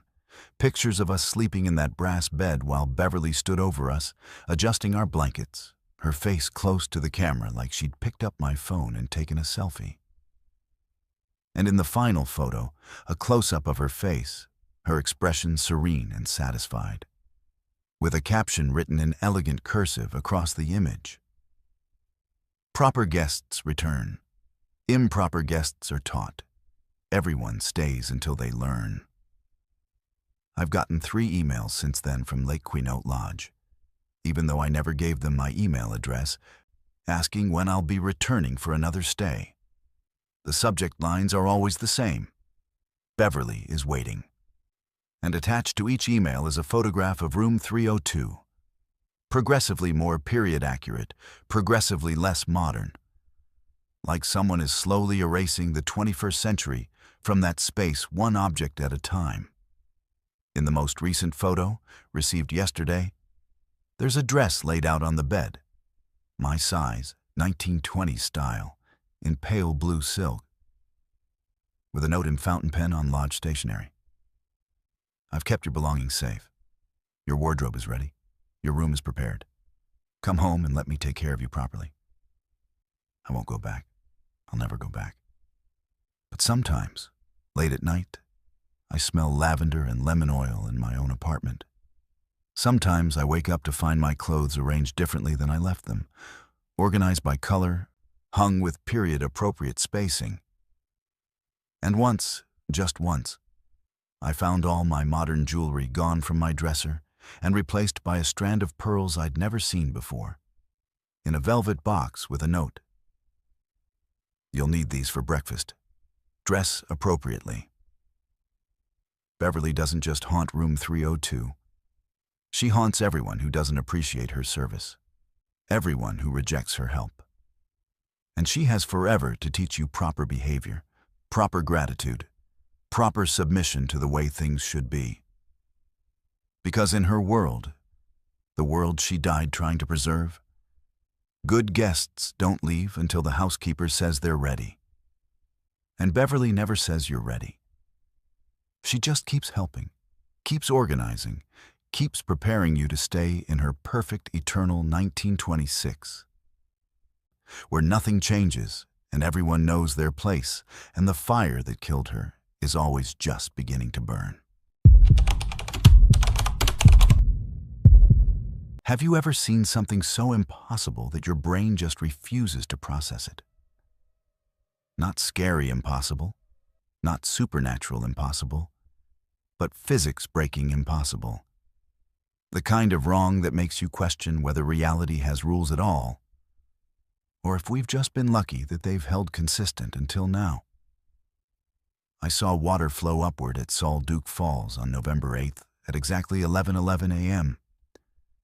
And I need you to understand that I don't mean it looked like it was flowing upward. I mean gravity reversed. I mean the laws of physics took a coffee break.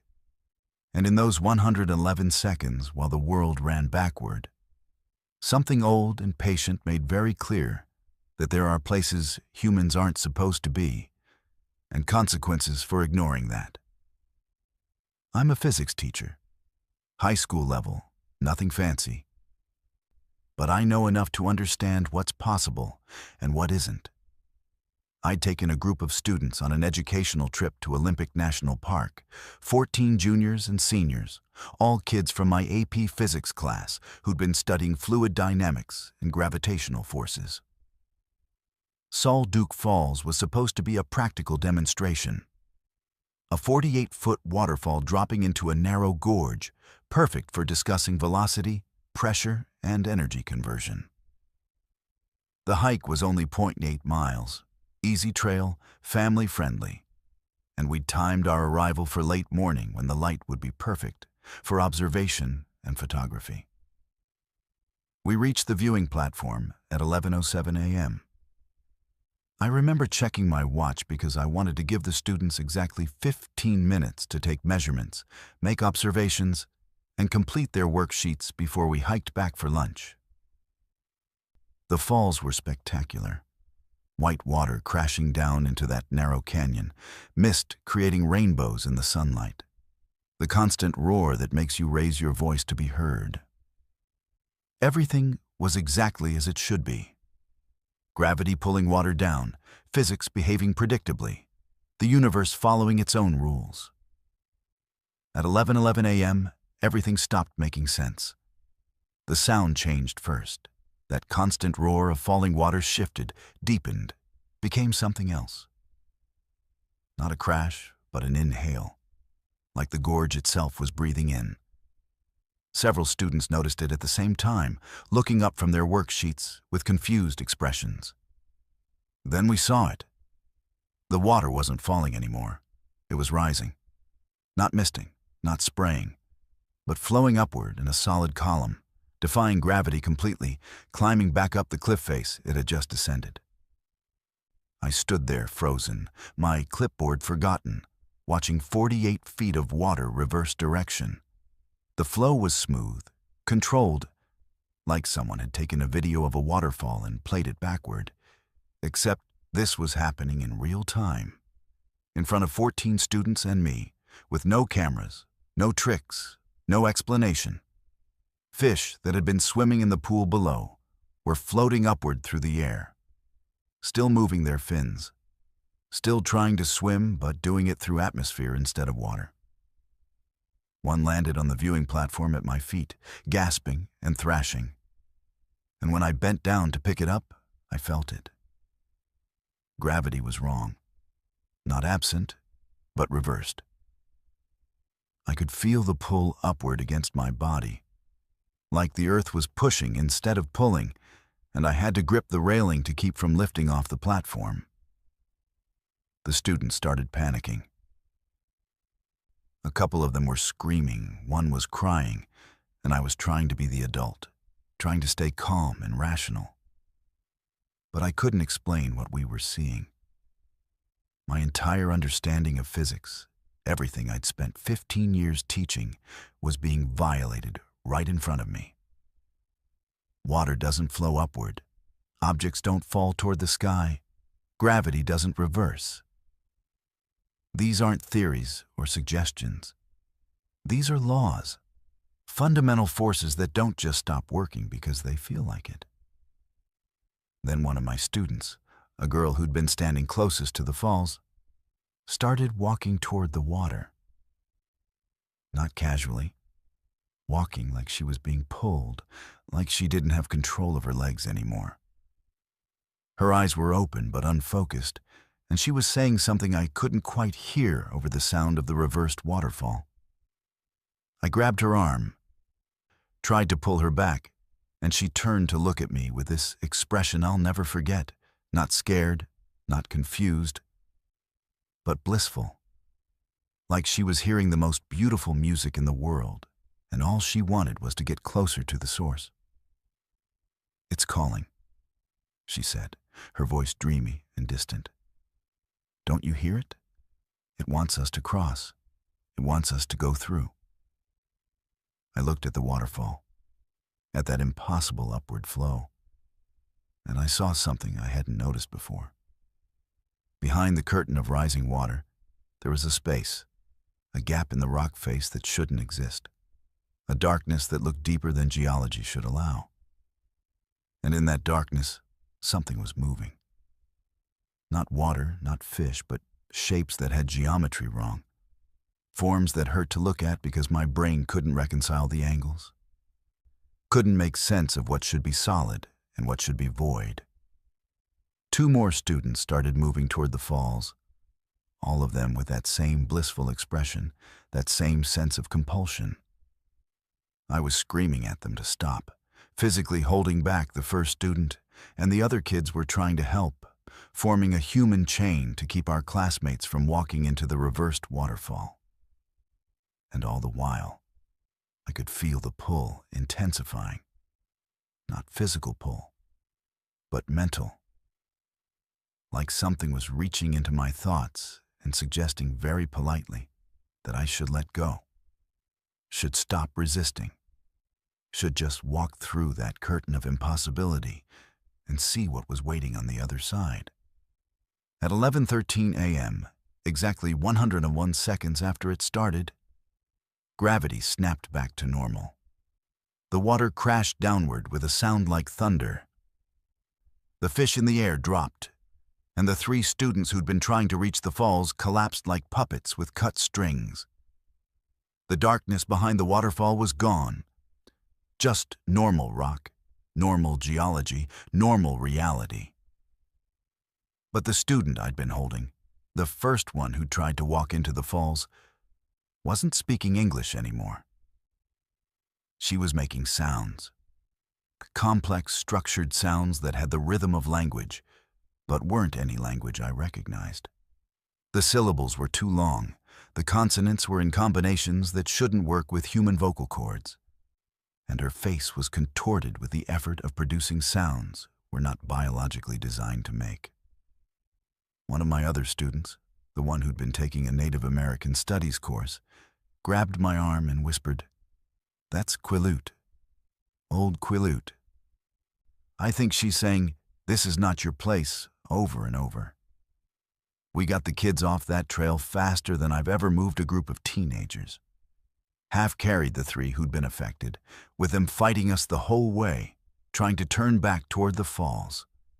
When we reached the parking lot, all 3 collapsed again and came back to themselves. No memory of the reversed waterfall.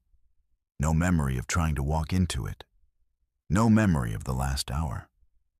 Complete amnesia. But the girl who'd spoken in Quinault couldn't stop crying, saying she'd heard something in those 111 seconds, something that was still echoing in her head. And she didn't know how to make it stop. I reported the incident to park rangers, told them everything, showed them the video one student had been filming, except when we played it back. The footage showed normal waterfall flow. No reversal, no upward water. Just a regular waterfall with students screaming and trying to move toward it for no visible reason. The rangers looked at each other with this expression I couldn't read. And the senior ranger pulled me aside and asked very quietly, "Did you arrive at exactly 11:11 a.m.? When I confirmed the time, he got this resigned look and said, "Duc Falls sits on old boundaries. Protected boundaries. The Quinault people consider this entire area sacred. Their stories say Thunderbird and Whale fought here, that the geography itself was shaped by forces older than humans. They don't visit this place during certain times. Don't cross certain thresholds. The falls are a marker, a warning. When they run backward, you're seeing the door between territories open. And whatever's on the other side, it notices who's watching." He showed me incident reports I shouldn't have seen. Reports dating back 30 years, all describing the same phenomenon. Water flowing upward at Duc Falls during specific times. Witnesses experiencing compulsion to enter the falls, and the same pattern of amnesia afterward. Some of the older reports mentioned people actually entering the water during the reversal. Those people were found hours or days later, miles from the falls, unable to explain how they got there, speaking in fragments of languages they'd never learned, with no memory of the time between. The worst report was from 1994. A man entered the falls during a reversal and emerged 48 hours later speaking only in Quinault, despite having no tribal connection or previous knowledge of the language. A tribal elder came to interview him and afterward told park officials, "He's been told to leave. He's been carrying a message for 2 days and doesn't know what it says because he doesn't understand the language he's speaking. The message is, this boundary is permanent. This warning is final. Stop crossing." My 3 students who were affected have been different since Duc Falls. The girl who spoke Quinault has started drawing geometric patterns she can't explain. complex mathematical forms that, when I showed them to a colleague in advanced mathematics, he said represent impossible geometries, spaces that can't exist in 3 dimensions. Another student has developed tinnitus, a constant ringing that audio tests can't detect, but that he swears sounds like rushing water. The third refuses to enter any building with stone foundations, saying stone remembers things, saying she can hear the echoes of what happened when the boundaries were made. I've been back to Duc Falls once, during safe hours, mid-afternoon on a day with no numerical significance. The waterfall looked normal, sounded normal. But there's a spot on the viewing platform, right where I stood when gravity reversed, where my compass won't work. The needle spins constantly, unable to find north. Like the magnetic field, there has been scrambled by something that doesn't respect our physics. I teach differently now. Still cover fluid dynamics, still discuss gravitational forces. But I always add a caveat. These laws work consistently in most places, under most circumstances. But there are spots on Earth where different rules apply, where older forces are still active, and where the universe bends to accommodate things that existed before humans decided how physics should work. Duc Falls is one of those spots. And if you ever hike that trail, if you ever stand on that viewing platform, check your watch. If it's 11:11 a.m., if the sound of the waterfall changes from crash to inhale, if you feel that upward pull and hear something calling from behind the water, don't listen. Don't look too closely. Don't let curiosity override survival instinct.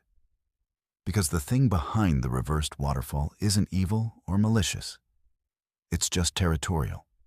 It's protecting boundaries that were established before humans evolved, maintaining separations that keep our physics stable and their physics contained.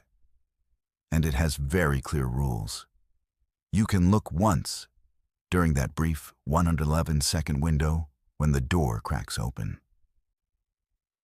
But if you try to cross, if you try to enter, you become a messenger carrying warnings in languages you'll never understand. Your entire identity rewritten to serve as a living barrier sign, saying in 1,000 ways that some doors should never be opened, some thresholds should never be crossed, and some questions about why water flows upward should never, ever be answered. Do you believe in coincidence? I used to. I used to think that when nature creates patterns, it's just chaos looking orderly from the right angle. Pareidolia, our brains finding meaning in randomness because that's what human brains do. Then I spent 3 nights at Ruby Beach in November, watching 40-foot driftwood logs arrange themselves into geometric precision, while something offshore responded with lights that don't exist in any terrestrial spectrum. And now I understand that sometimes patterns aren't coincidence. Sometimes they're language.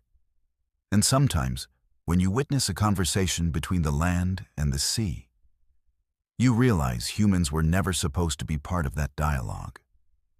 I'm a civil engineer. I specialize in coastal erosion and natural structure analysis. And I'd been hired by the National Park Service to study the driftwood accumulation at Ruby Beach because it was becoming a safety concern. Massive logs, some of them 8 feet in diameter, 60 feet long, weighing several tons, were piling up on the beach in formations that were creating dangerous conditions for tourists. People were climbing on them, getting trapped between them during tide changes.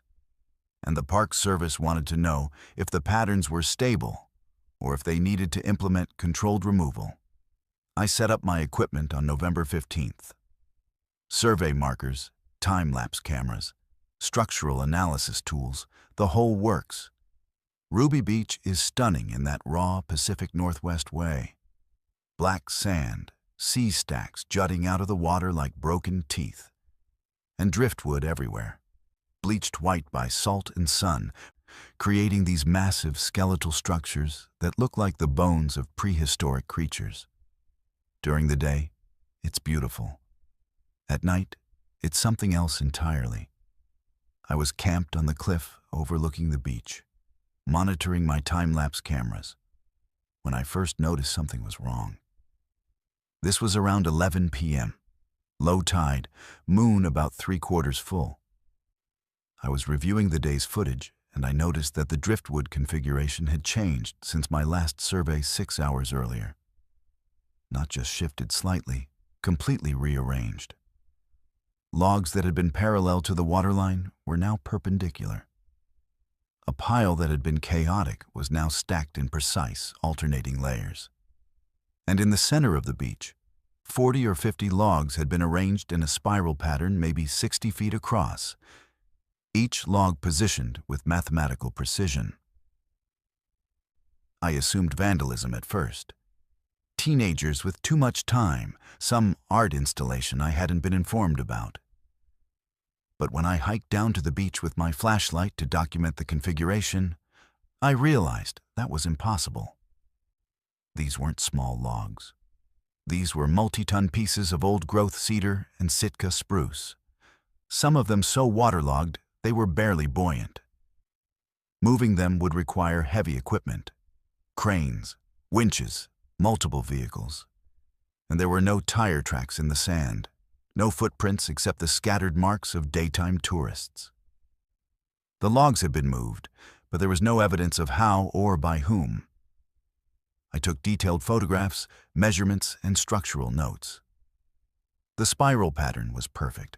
I mean, mathematically perfect, with each log positioned at exactly 23.7 degrees from the previous one, creating a logarithmic spiral that matched natural growth patterns seen in nautilus shells and galaxy formations. The precision was impossible to achieve by accident and difficult to achieve intentionally without surveying equipment. Someone or something had created this, and they'd used mathematical principles that required intelligence and planning. I reported it to the ranger station the next morning. The ranger on duty got this look on his face, this mix of resignation and concern, and asked me what date I'd observed the formation. When I told him November 15th, he pulled out a file, an actual physical file folder, yellowed with age, and showed me photographs.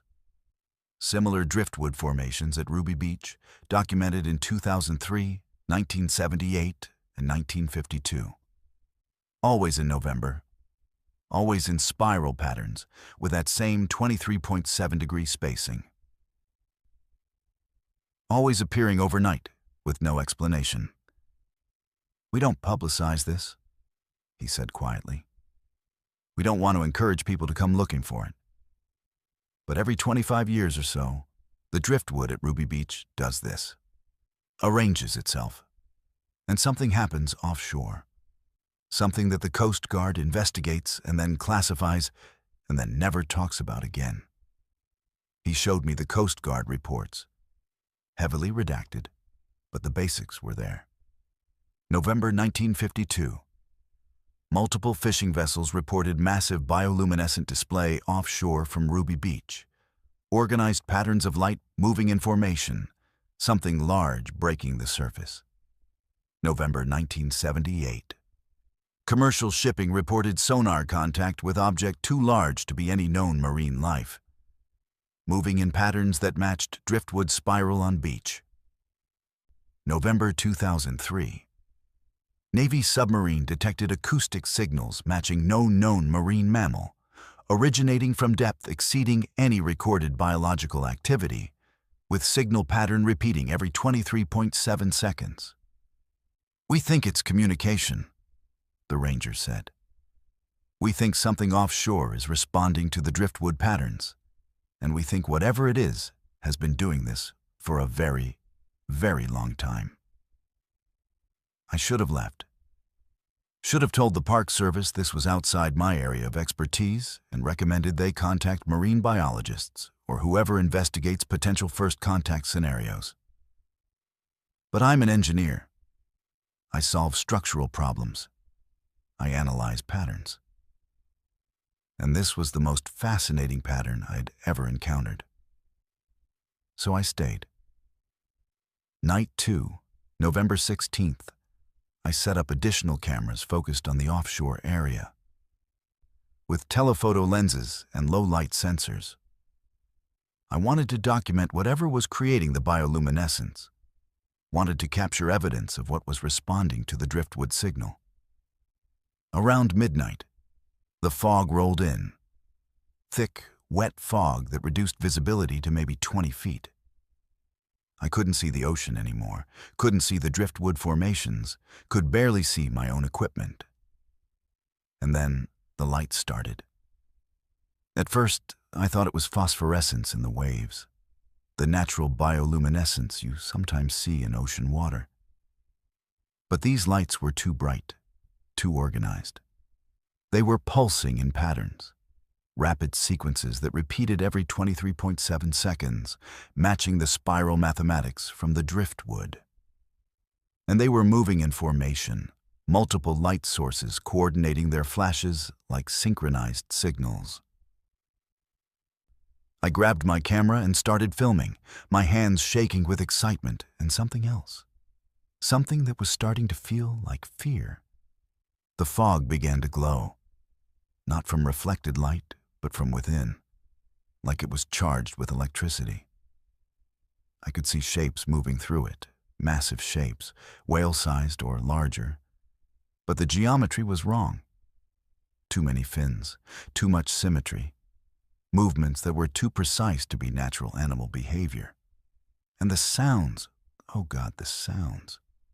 Not whale song, not any marine mammal vocalization I'd ever heard. These were mechanical sounding, rhythmic, with harmonics that made my teeth ache and my vision blur. I watched through my telephoto lens as something broke the surface maybe 200 yards offshore. In the camera's view screen, I could see it clearly. Something that looked organic and mechanical at the same time, covered in bioluminescent patterns that pulsed in that same 23.7-second rhythm. It was interacting with the driftwood formation, I realized, responding to it. The light patterns it was producing matched the logarithmic spiral perfectly, like it was confirming receipt of a message. Then it approached the beach. I heard it before I saw it. The sound of something massive dragging itself through shallow water, the scrape of what might have been limbs or appendages against sand and rock. My rational mind was screaming at me to run, to get back to my vehicle and drive away, but I couldn't move. I was frozen, camera still recording, watching as this thing emerged partway from the water and began manipulating the driftwood. It wasn't destroying the formation. It was adding to it. Using appendages I couldn't fully see in the fog-diffused light. It was repositioning logs, adding new ones from the water, refining the spiral pattern with impossible precision. And as it worked, other lights appeared offshore. Dozens of them, maybe hundreds, all pulsing in synchronization, all responding to whatever message the beach was broadcasting. I don't know how long I watched. Time felt elastic, unreliable. But eventually, the thing in the shallows withdrew back into the ocean. The lights offshore dimmed and faded, and the fog began to dissipate with the approaching dawn. When I could finally see the beach clearly, the driftwood formation had doubled in size and complexity. Not just a spiral anymore, but a three-dimensional structure that looked like it was designed to be viewed from above. From satellite perspective. And in the center, arranged in perfect meter-high letters, a message spelled out in driftwood. 2028. I documented everything, took photographs, measurements, video footage. Then I hiked down to the beach to examine the formation up close. And that's when I found the other thing. The thing that made me understand this wasn't first contact, because contact had been happening for centuries or longer. Carved into several of the logs were marks. Not natural wear, but deliberate cuts, old and weathered, but still visible. Dates: 1927, 1902, 1877, 1852. Going back as far as the wood preservation would allow, each date exactly 25 years apart, each marking another instance of this phenomenon. The Coast Guard arrived around noon. Helicopter, 3 vessels, and a team of people in uniforms I didn't recognize who confiscated my equipment, my footage, my notes, everything. They were polite but firm, and they had official documentation that made it very clear I was to discuss this with absolutely no one, that my contract with the Park Service was terminated effective immediately, and that any attempt to publish or distribute information about what I'd observed would result in federal prosecution. But they couldn't confiscate my memory, couldn't erase what I'd seen and understood. The driftwood formations at Ruby Beach aren't random. They're not art installations or natural phenomena. They're beacons, signals being constructed by something in the ocean, something that's been communicating with something else for longer than humans have been recording history. And every 25 years, during a window we don't fully understand, the communication intensifies. The message gets clearer, the response gets stronger. 2028 is 3 years away. That's the next window. That's when whatever's been building these patterns, whatever's been responding from offshore, is apparently expecting something significant to happen. And I think about those progressive dates, 1852, 1877, 1902, 1927, 1952, 1978, 2003, and now 2028. Each cycle, the formations get more complex. Each cycle, the offshore response gets larger and more organized. Like something is counting down. Like something is preparing. I've tried to research historical records from those dates. Most are classified or missing, but I found a few fragments. November 1927. Unexplained mass stranding of deep-sea fish species on Olympic Peninsula beaches. Some specimens from depths exceeding 6,000 feet. November 1902. Logging camp near Ruby Beach abandoned overnight. Workers found days later speaking in coordinated phrases they claimed to have heard in dreams. November 1852. Tribal accounts of sky water coming from below, and warnings not to approach the western beaches during the dark moon. Whatever's at Ruby Beach isn't hostile. I want to be clear about that. It never threatened me, never attempted harm. But it's purposeful. It's building towards something. And humans, we're not part of the conversation. We're just witnesses, accidentally present while something vast and patient constructs a message we're not equipped to understand, using mathematics that work across species and possibly across dimensions. The driftwood at Ruby Beach moves itself every 25 years. Something offshore responds. And in 2028, whatever's been counting down for at least 176 years is going to reach 0. I won't be there to see it. The federal government has made very sure I understand the consequences of returning to that beach during November of 2028. But someone will be there. Someone will witness whatever happens when the message is finally complete and the thing in the deeper water receives the response it's been waiting for. And I hope, I really genuinely hope, that whatever emerges or arrives or manifests in 2028 maintains the same patient, non-hostile approach it's demonstrated for the last 2 centuries. Because if something that can rearrange multi-ton logs with mathematical precision, that can coordinate bioluminescent displays across miles of ocean, that can influence human perception and behavior enough to keep us away for 176 years, if that something decides humans are no longer acceptable witnesses to its communication, we won't have any defense. We'll just be obstacles between the beach and the water, between the signal and the response, between whatever's building the message and whatever's coming to read it. Ruby Beach is still open to tourists. The Park Service still lists it as one of the most beautiful spots on the Olympic Peninsula. And it is beautiful. During the day. During the months when nothing's responding from offshore. But if you're ever there in November, if you see the driftwood arranged too precisely, if you notice lights offshore that pulse with mathematical rhythm, do what the Quileute people have been doing for centuries. Turn away. Walk back to your car. Leave the beach to whatever's having that conversation. Because some communications aren't meant for human ears, and some messages aren't addressed to our species at all. You ever drive across a bridge at night and feel like you're crossing more than just water? Like there's a threshold there, an invisible line between the world you left and the world you're entering. And for those few seconds, while you're suspended over darkness, you don't quite belong to either side. The Wishkah River Bridge in Aberdeen feels like that even during the day. Old steel and concrete spanning black water, industrial port smells mixing with rain, the kind of infrastructure that's been there so long it's become part of the landscape's bones. But at 4:13 a.m. on November 22nd, I learned that some bridges don't just span water, they span time. And some accidents don't just happen once. They keep happening over and over. To anyone unlucky enough to be in the wrong place when history decides to replay itself.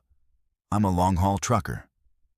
Been driving commercially for 12 years, and I thought I knew every weird thing highways could throw at me. Fog banks that appear from nowhere, animals that shouldn't exist in certain regions, that specific kind of fatigue that makes you question whether the last 50 miles actually happened or if you dreamed them. But I'd never experienced temporal overlap. Never had my present and someone else's past occupy the same space at the same time. Never felt myself die in someone else's body while my own body kept driving. The Wishkah River Bridge taught me that death doesn't always stay in the past. And some final moments are so powerful, so traumatic, that they imprint on location like a recording that plays back at specific times, whether anyone's there to witness it or not. I was running a delivery from Seattle to Coos Bay. Medical equipment that needed to arrive by 7 a.m., which meant driving through the night. I'd done the route dozens of times, knew every curve and grade, and Aberdeen was just another pass-through, another small logging town, sleeping while I rolled through in the pre-dawn darkness. The highway was empty, not unusual for 4 a.m. on a weekday. And I was making good time, listening to a podcast about unexplained phenomena, ironically enough, when I crossed the city limits into Aberdeen. The rain started exactly as I approached the Wishkah River Bridge.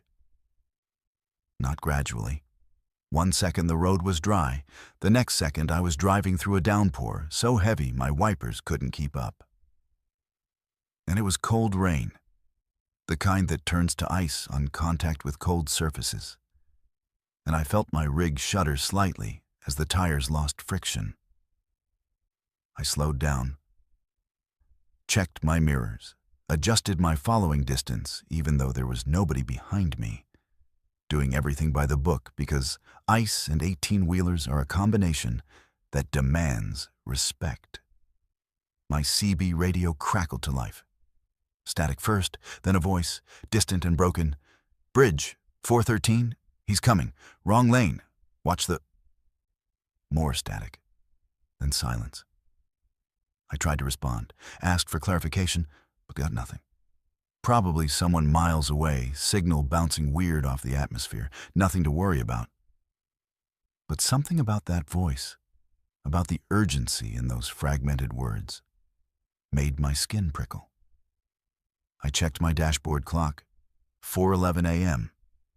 2 minutes until whatever the voice was warning about. I was approaching the bridge now, my headlights catching the steel girders, the reflective lane markers, the black water below visible through gaps in the structure. Everything looked normal. Empty road, no traffic, just me in the rain and the bridge ahead. At exactly 4:13 a.m., I saw the headlights. They appeared in my lane. not gradually approaching from the distance, but suddenly there, maybe 200 yards ahead, bright and high like another semi-truck, coming straight at me at highway speed. No time to think, only time to react. I yanked the wheel right, felt my trailer start to jackknife, heard the air brakes screaming, and I was going to hit the bridge railing, going to punch through and drop into the Wishkah River. And in that split second before impact, I saw the other truck clearly. It was a logging truck.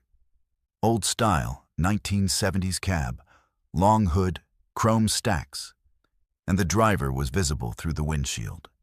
Middle-aged man. Terrified expression, mouth open in a scream I couldn't hear, and his hands were jerking the wheel back and forth like he'd lost control, like his truck was already in the skid that would kill him. Then it hit me. Not physically hit me, passed through me. The other truck drove through my truck like we were both ghosts, and in the half-second of overlap, everything changed. I wasn't in my truck anymore. I was in his truck, in his body, experiencing his accident from the inside, and I could feel everything. The fatigue, God, the bone-deep fatigue of someone who'd been driving for 20 hours straight, fighting to stay awake, eyes burning, the physical sensation of micro-sleeps.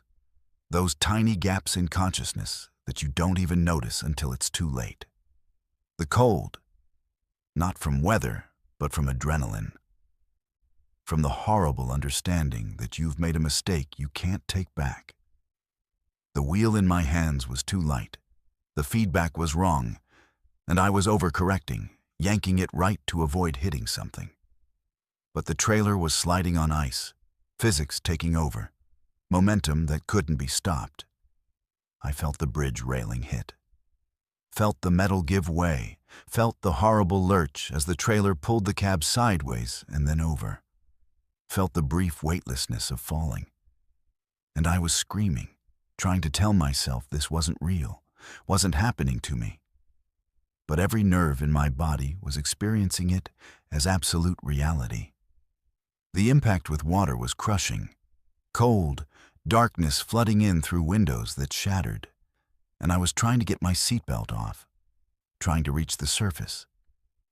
But the cab was sinking fast, and I couldn't find the release. And the water was so cold, it felt like being stabbed with ice picks all over my body. I drowned. I felt myself drown, felt my lungs fill with river water, felt the panic give way to involuntary gasping, felt consciousness fading as oxygen deprivation shut down my brain. And the last thing I experienced was the horrible regret. The knowledge that I'd killed myself through carelessness, through pushing too hard, through thinking I could make just one more run without sleep. Then I was back in my own truck, on the other side of the bridge, stopped half on the shoulder with my hazard lights flashing. My hands were locked on the steering wheel. My face was wet. From sweat or tears, I couldn't tell. And my lungs were burning like I'd been holding my breath. The dashboard clock said 4:15 a.m. 2 minutes. I'd lost 2 minutes. And in that gap, I'd died in someone else's body, experienced someone else's final moments so completely, that part of me still believed I was at the bottom of the Wishkah River, trapped in a 1970s logging truck cab, waiting for recovery teams that would take days to find me. I pulled over completely, put my rig in park, and sat there shaking for 20 minutes before I could even think about continuing the drive. My CB was still crackling with static, and I could hear fragments of voices, different voices, multiple transmissions overlapping. Watch the ice, lost control, can't stop, bridge railing giving way.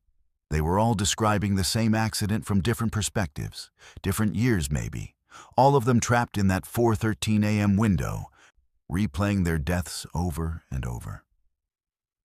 I radioed dispatch when I could finally form words. Told them I needed to report an accident, then had to explain there was no accident, not now, not one I could see evidence of. The dispatcher was confused until I mentioned the Wishkah River Bridge at 4:13 a.m., and then she got very quiet. "You saw the logging truck?" she said. Not a question, a statement. "You're not the first driver to report that. We've had 17 incident reports from that bridge, all at 4:13 a.m., all describing a logging truck in the wrong lane." She transferred me to a supervisor who told me what the company knew, what they documented but didn't officially acknowledge. December 3rd, 1977. A logging truck driver fell asleep at the wheel crossing the Wishkah River Bridge at 4:13 a.m. Overcorrected when he jerked awake. Lost control on icy roads, crashed through the bridge railing, and sank in 40 feet of black water. His name was listed on the accident report she read me. I'm not going to share it because it feels like a violation, like I've already intruded enough on his final moments. But she said drivers have been experiencing his accident ever since.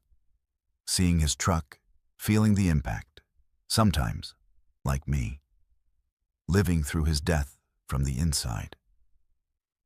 "Why?" I asked. "Why does it keep happening? Why can't he rest?" She didn't have an answer. Nobody does.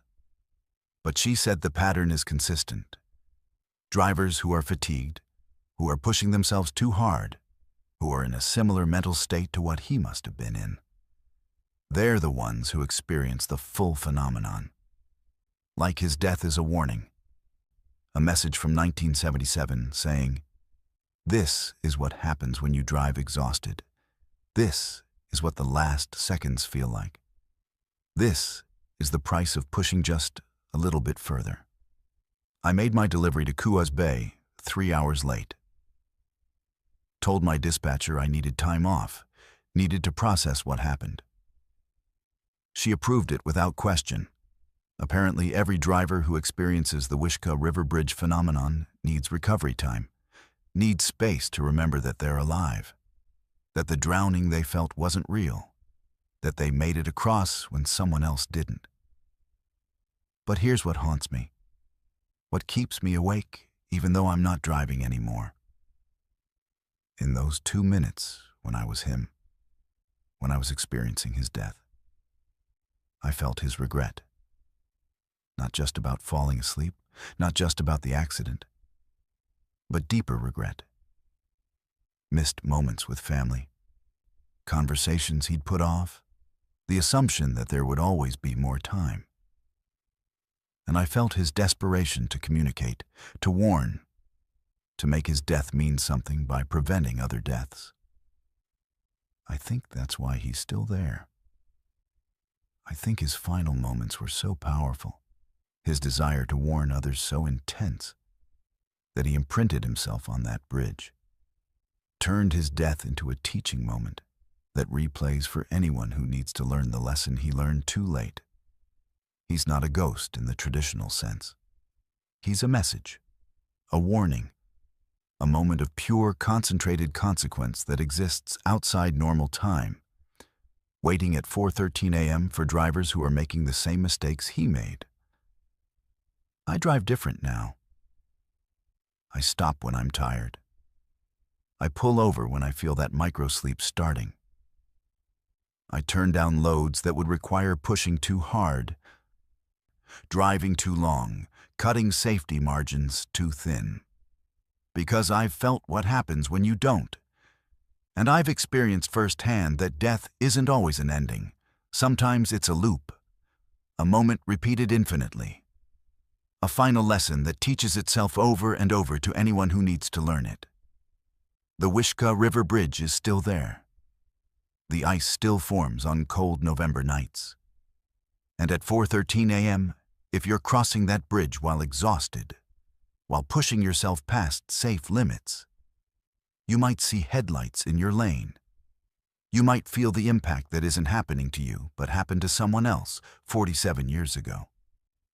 And you might, if the phenomenon decides you need the full lesson, experience those 2 minutes of drowning, of regret, of understanding too late that no delivery is worth dying for. If that happens to you, if you find yourself suddenly on the other side of the bridge with lost time and the memory of water in your lungs, do what I did. Pull over, stop driving, call someone who cares about you and tell them you're alive. Because the man in the logging truck didn't get that chance, and his final gift, terrible and traumatic as it is making sure you do. What do you think keeps a tree alive when it has no ground beneath it?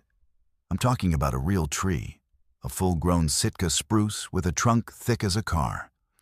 Roots that should be anchored in soil, but instead hang suspended over a 15-foot cavity carved out by erosion, reaching into nothing but air and gravity that should have pulled it down decades ago. The tree of life at Kalaloch Beach defies every principle of botany and physics. And on December 1st, during a Pacific winter storm, I learned why it's still standing. I learned what it's connected to. And I learned that some things that look like trees, that have bark and branches and roots, aren't really trees at all. There's something else wearing a tree's shape, and they've been here much, much longer than the forests around them. I'm a storm photographer. I chase extreme weather for a living. Hurricanes, tornadoes, blizzards, anything that pushes nature to its violent limits. The Pacific Northwest winter storms are some of the best conditions for dramatic coastal shots, and the tree of life at Kalaloch Beach is legendary in photography circles. This impossible tree clinging to a cliff face, roots exposed and reaching, waves crashing below. It's the kind of image that defines a career. I'd been planning the shoot for months, waiting for the perfect storm, and December 1st delivered 60 mph winds, 20-foot waves, and a storm surge that would bring the ocean right up to the tree's exposed root system. I arrived at Kalaloch around 9 p.m. The beach access was officially closed, but I had permits for extreme weather documentation. And I knew the rangers wouldn't be patrolling in conditions this severe. The wind hit me the moment I got out of my vehicle. Salt spray and rain so hard, it felt like being sandblasted. Perfect. I loaded my gear and hiked down to the beach, my headlamp barely penetrating the darkness and horizontal rain. The tree of life sits on a cliff between Beach 4 and Beach 5. And even in daylight, it's unsettling, this massive tree whose entire root system is visible. A hollow cavity beneath it, where the ocean has eroded all the soil away. And somehow it just keeps growing. At night, during a storm, it looked alive in a way trees aren't supposed to look alive. The roots were moving, not swaying in the wind, moving independently, reaching, flexing like tentacles or fingers searching for something. I told myself it was the wind, the rain. My exhausted eyes playing tricks after a 6-hour drive. But when I set up my camera and looked through the telephoto lens, there was no denying what I was seeing. The roots were growing, visibly growing, extending toward the water. And they were glowing faintly with some kind of bioluminescence, pale blue-green light pulsing through the root structure in waves. I started shooting. This was it, the career-defining shot I'd been chasing. Extreme weather, impossible subject, and some kind of natural bioluminescence I'd never heard of in trees. My camera was firing continuously, capturing the roots moving, the waves crashing, the storm intensifying. And I was so focused on getting the perfect exposure that I almost didn't notice the ocean was responding. The waves were changing pattern. Instead of the chaotic crash of storm surge, they were organizing, coming in rhythmic sets that matched the pulse of light in the tree's roots.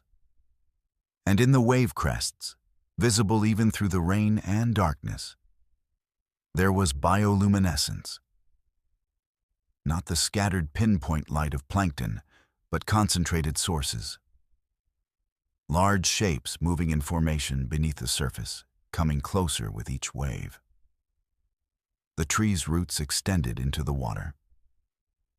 I watched through my camera as they stretched impossibly long, reaching past the cliff edge, past the beach, into the surf zone where they disappeared beneath the waves. And something down there grabbed them. I saw it happen. Saw massive shapes break the surface briefly, whale-sized or larger, covered in the same bioluminescent patterns as the tree roots, and they wrapped around the roots like they were shaking hands, like they were making contact after a long separation. The wind stopped, just stopped, mid-gust, like someone had flipped a switch. The rain continued, but the wind died completely, and in that sudden terrible silence, I could hear the tree. It was making sounds, not creaking wood sounds, not wind through branches, but something else. Deep, resonant tones that I felt in my chest more than heard with my ears. Frequencies that made my vision blur and my teeth ache and my thoughts scatter. I looked up at the tree's canopy and saw the branches were moving wrong. They weren't bending in wind or rain. They were reconfiguring, rotating, adjusting their angles with mechanical precision like a satellite dish orienting toward a signal. And the trunk was doing something impossible. It was showing images. The bark was displaying moving pictures, bioluminescent patterns that formed recognizable shapes. Deep ocean trenches, underwater structures that looked geometric and intentional, creatures that weren't fish or whales, but something else entirely, and star fields that didn't match any sky I'd ever seen. That's when I understood. The tree of life isn't a tree. It's an antenna, a receiver, a biological structure that's been standing in this exact spot for who knows how long, maintaining contact between whatever lives in the deep ocean and something else, something that comes from wherever those wrong star fields exist. The erosion that exposed its roots wasn't natural deterioration. It was intentional exposure, the tree revealing its connection points, making its purpose visible. I should have run. Every survival instinct I had was screaming at me to leave, to get back to my vehicle and drive away and never think about what I was seeing. But I couldn't move. The tree had noticed me. I felt its awareness like pressure inside my skull. And the images on its trunk changed. Now they were showing me. Showing my life, my memories, displaying moments from my past on its bark in perfect detail. Moments I'd forgotten, moments that should be private, inaccessible. It was reading me, scanning me, understanding what I was.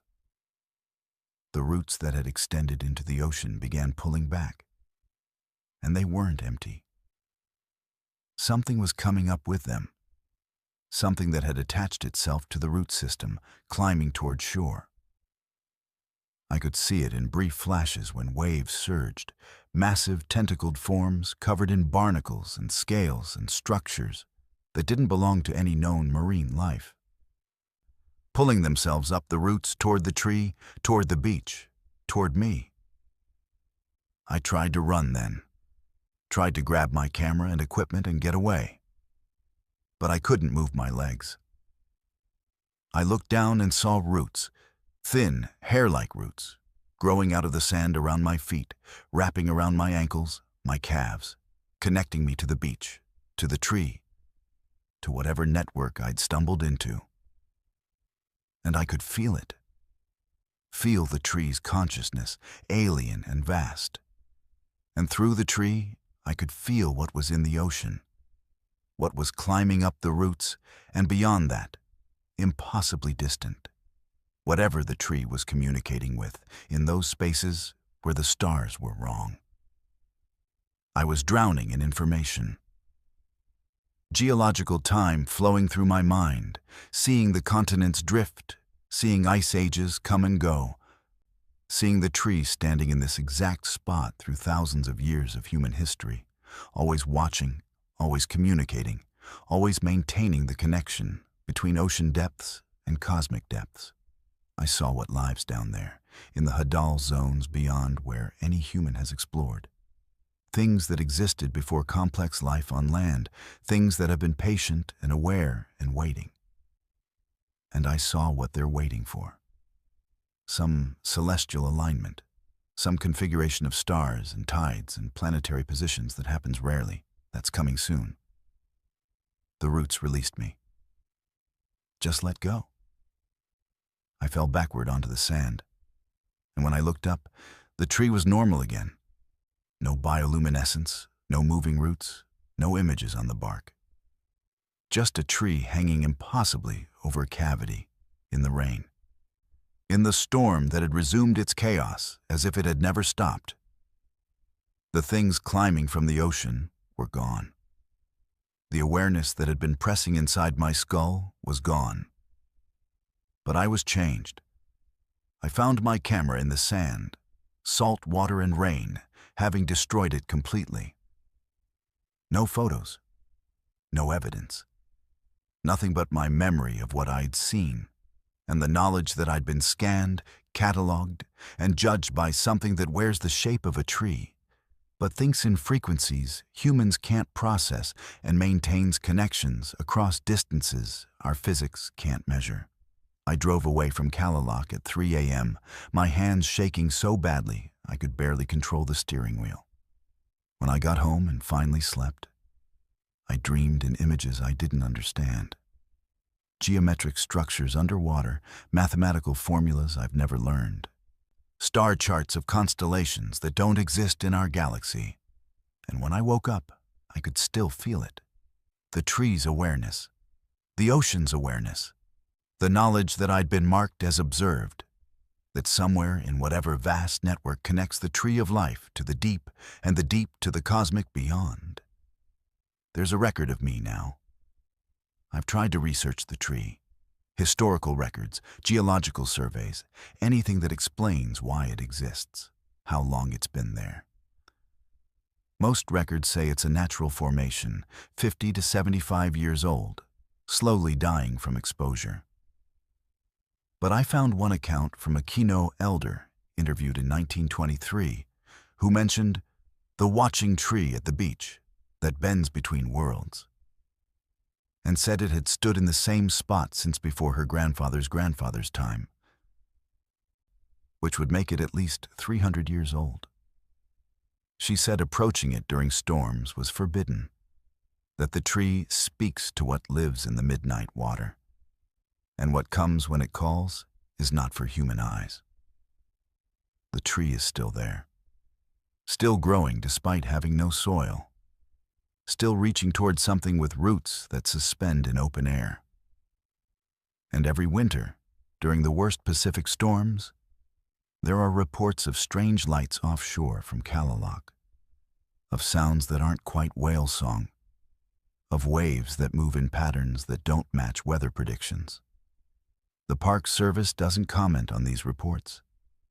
They just quietly close beach access during major storms and post warnings about cliff erosion danger. But it's not erosion they're worried about. It's contact. Because the tree of life is doing what it's always done. What it will keep doing until the stars align right and the things in the deep get whatever signal they've been waiting centuries or millennia to receive.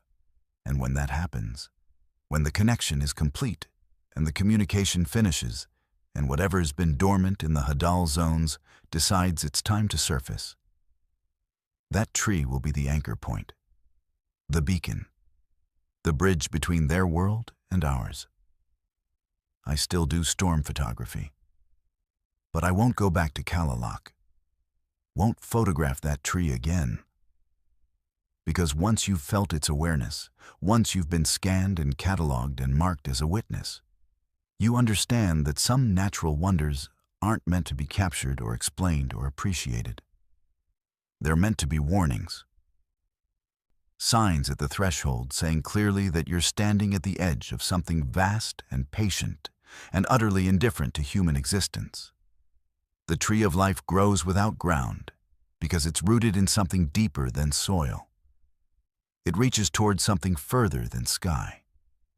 And it remembers every person who stood beneath it, who's looked too close, who's witnessed what happens when it extends its roots into storm-dark water and pulls something ancient and aware up toward the surface. It remembers me. And I think, sometimes, when I'm near the ocean, when the wind carries that specific salt smell and the sound of distant waves, I can feel it remembering. Reaching across miles, maintaining connection, keeping track of everyone who knows what it really is. That's the thing about the Olympic Peninsula. About this whole 329-mile loop of rainforest and mountain and coastline. It's not that it's haunted. It's that it's aware. Every stop along this route, every location where something impossible happens, they're all connected somehow. All part of something larger that we're just beginning to glimpse. And the tree of life isn't an end point. It's a beginning. The place where everything the peninsula has been preparing, everything the deep has been reaching toward, will finally surface when the time is right.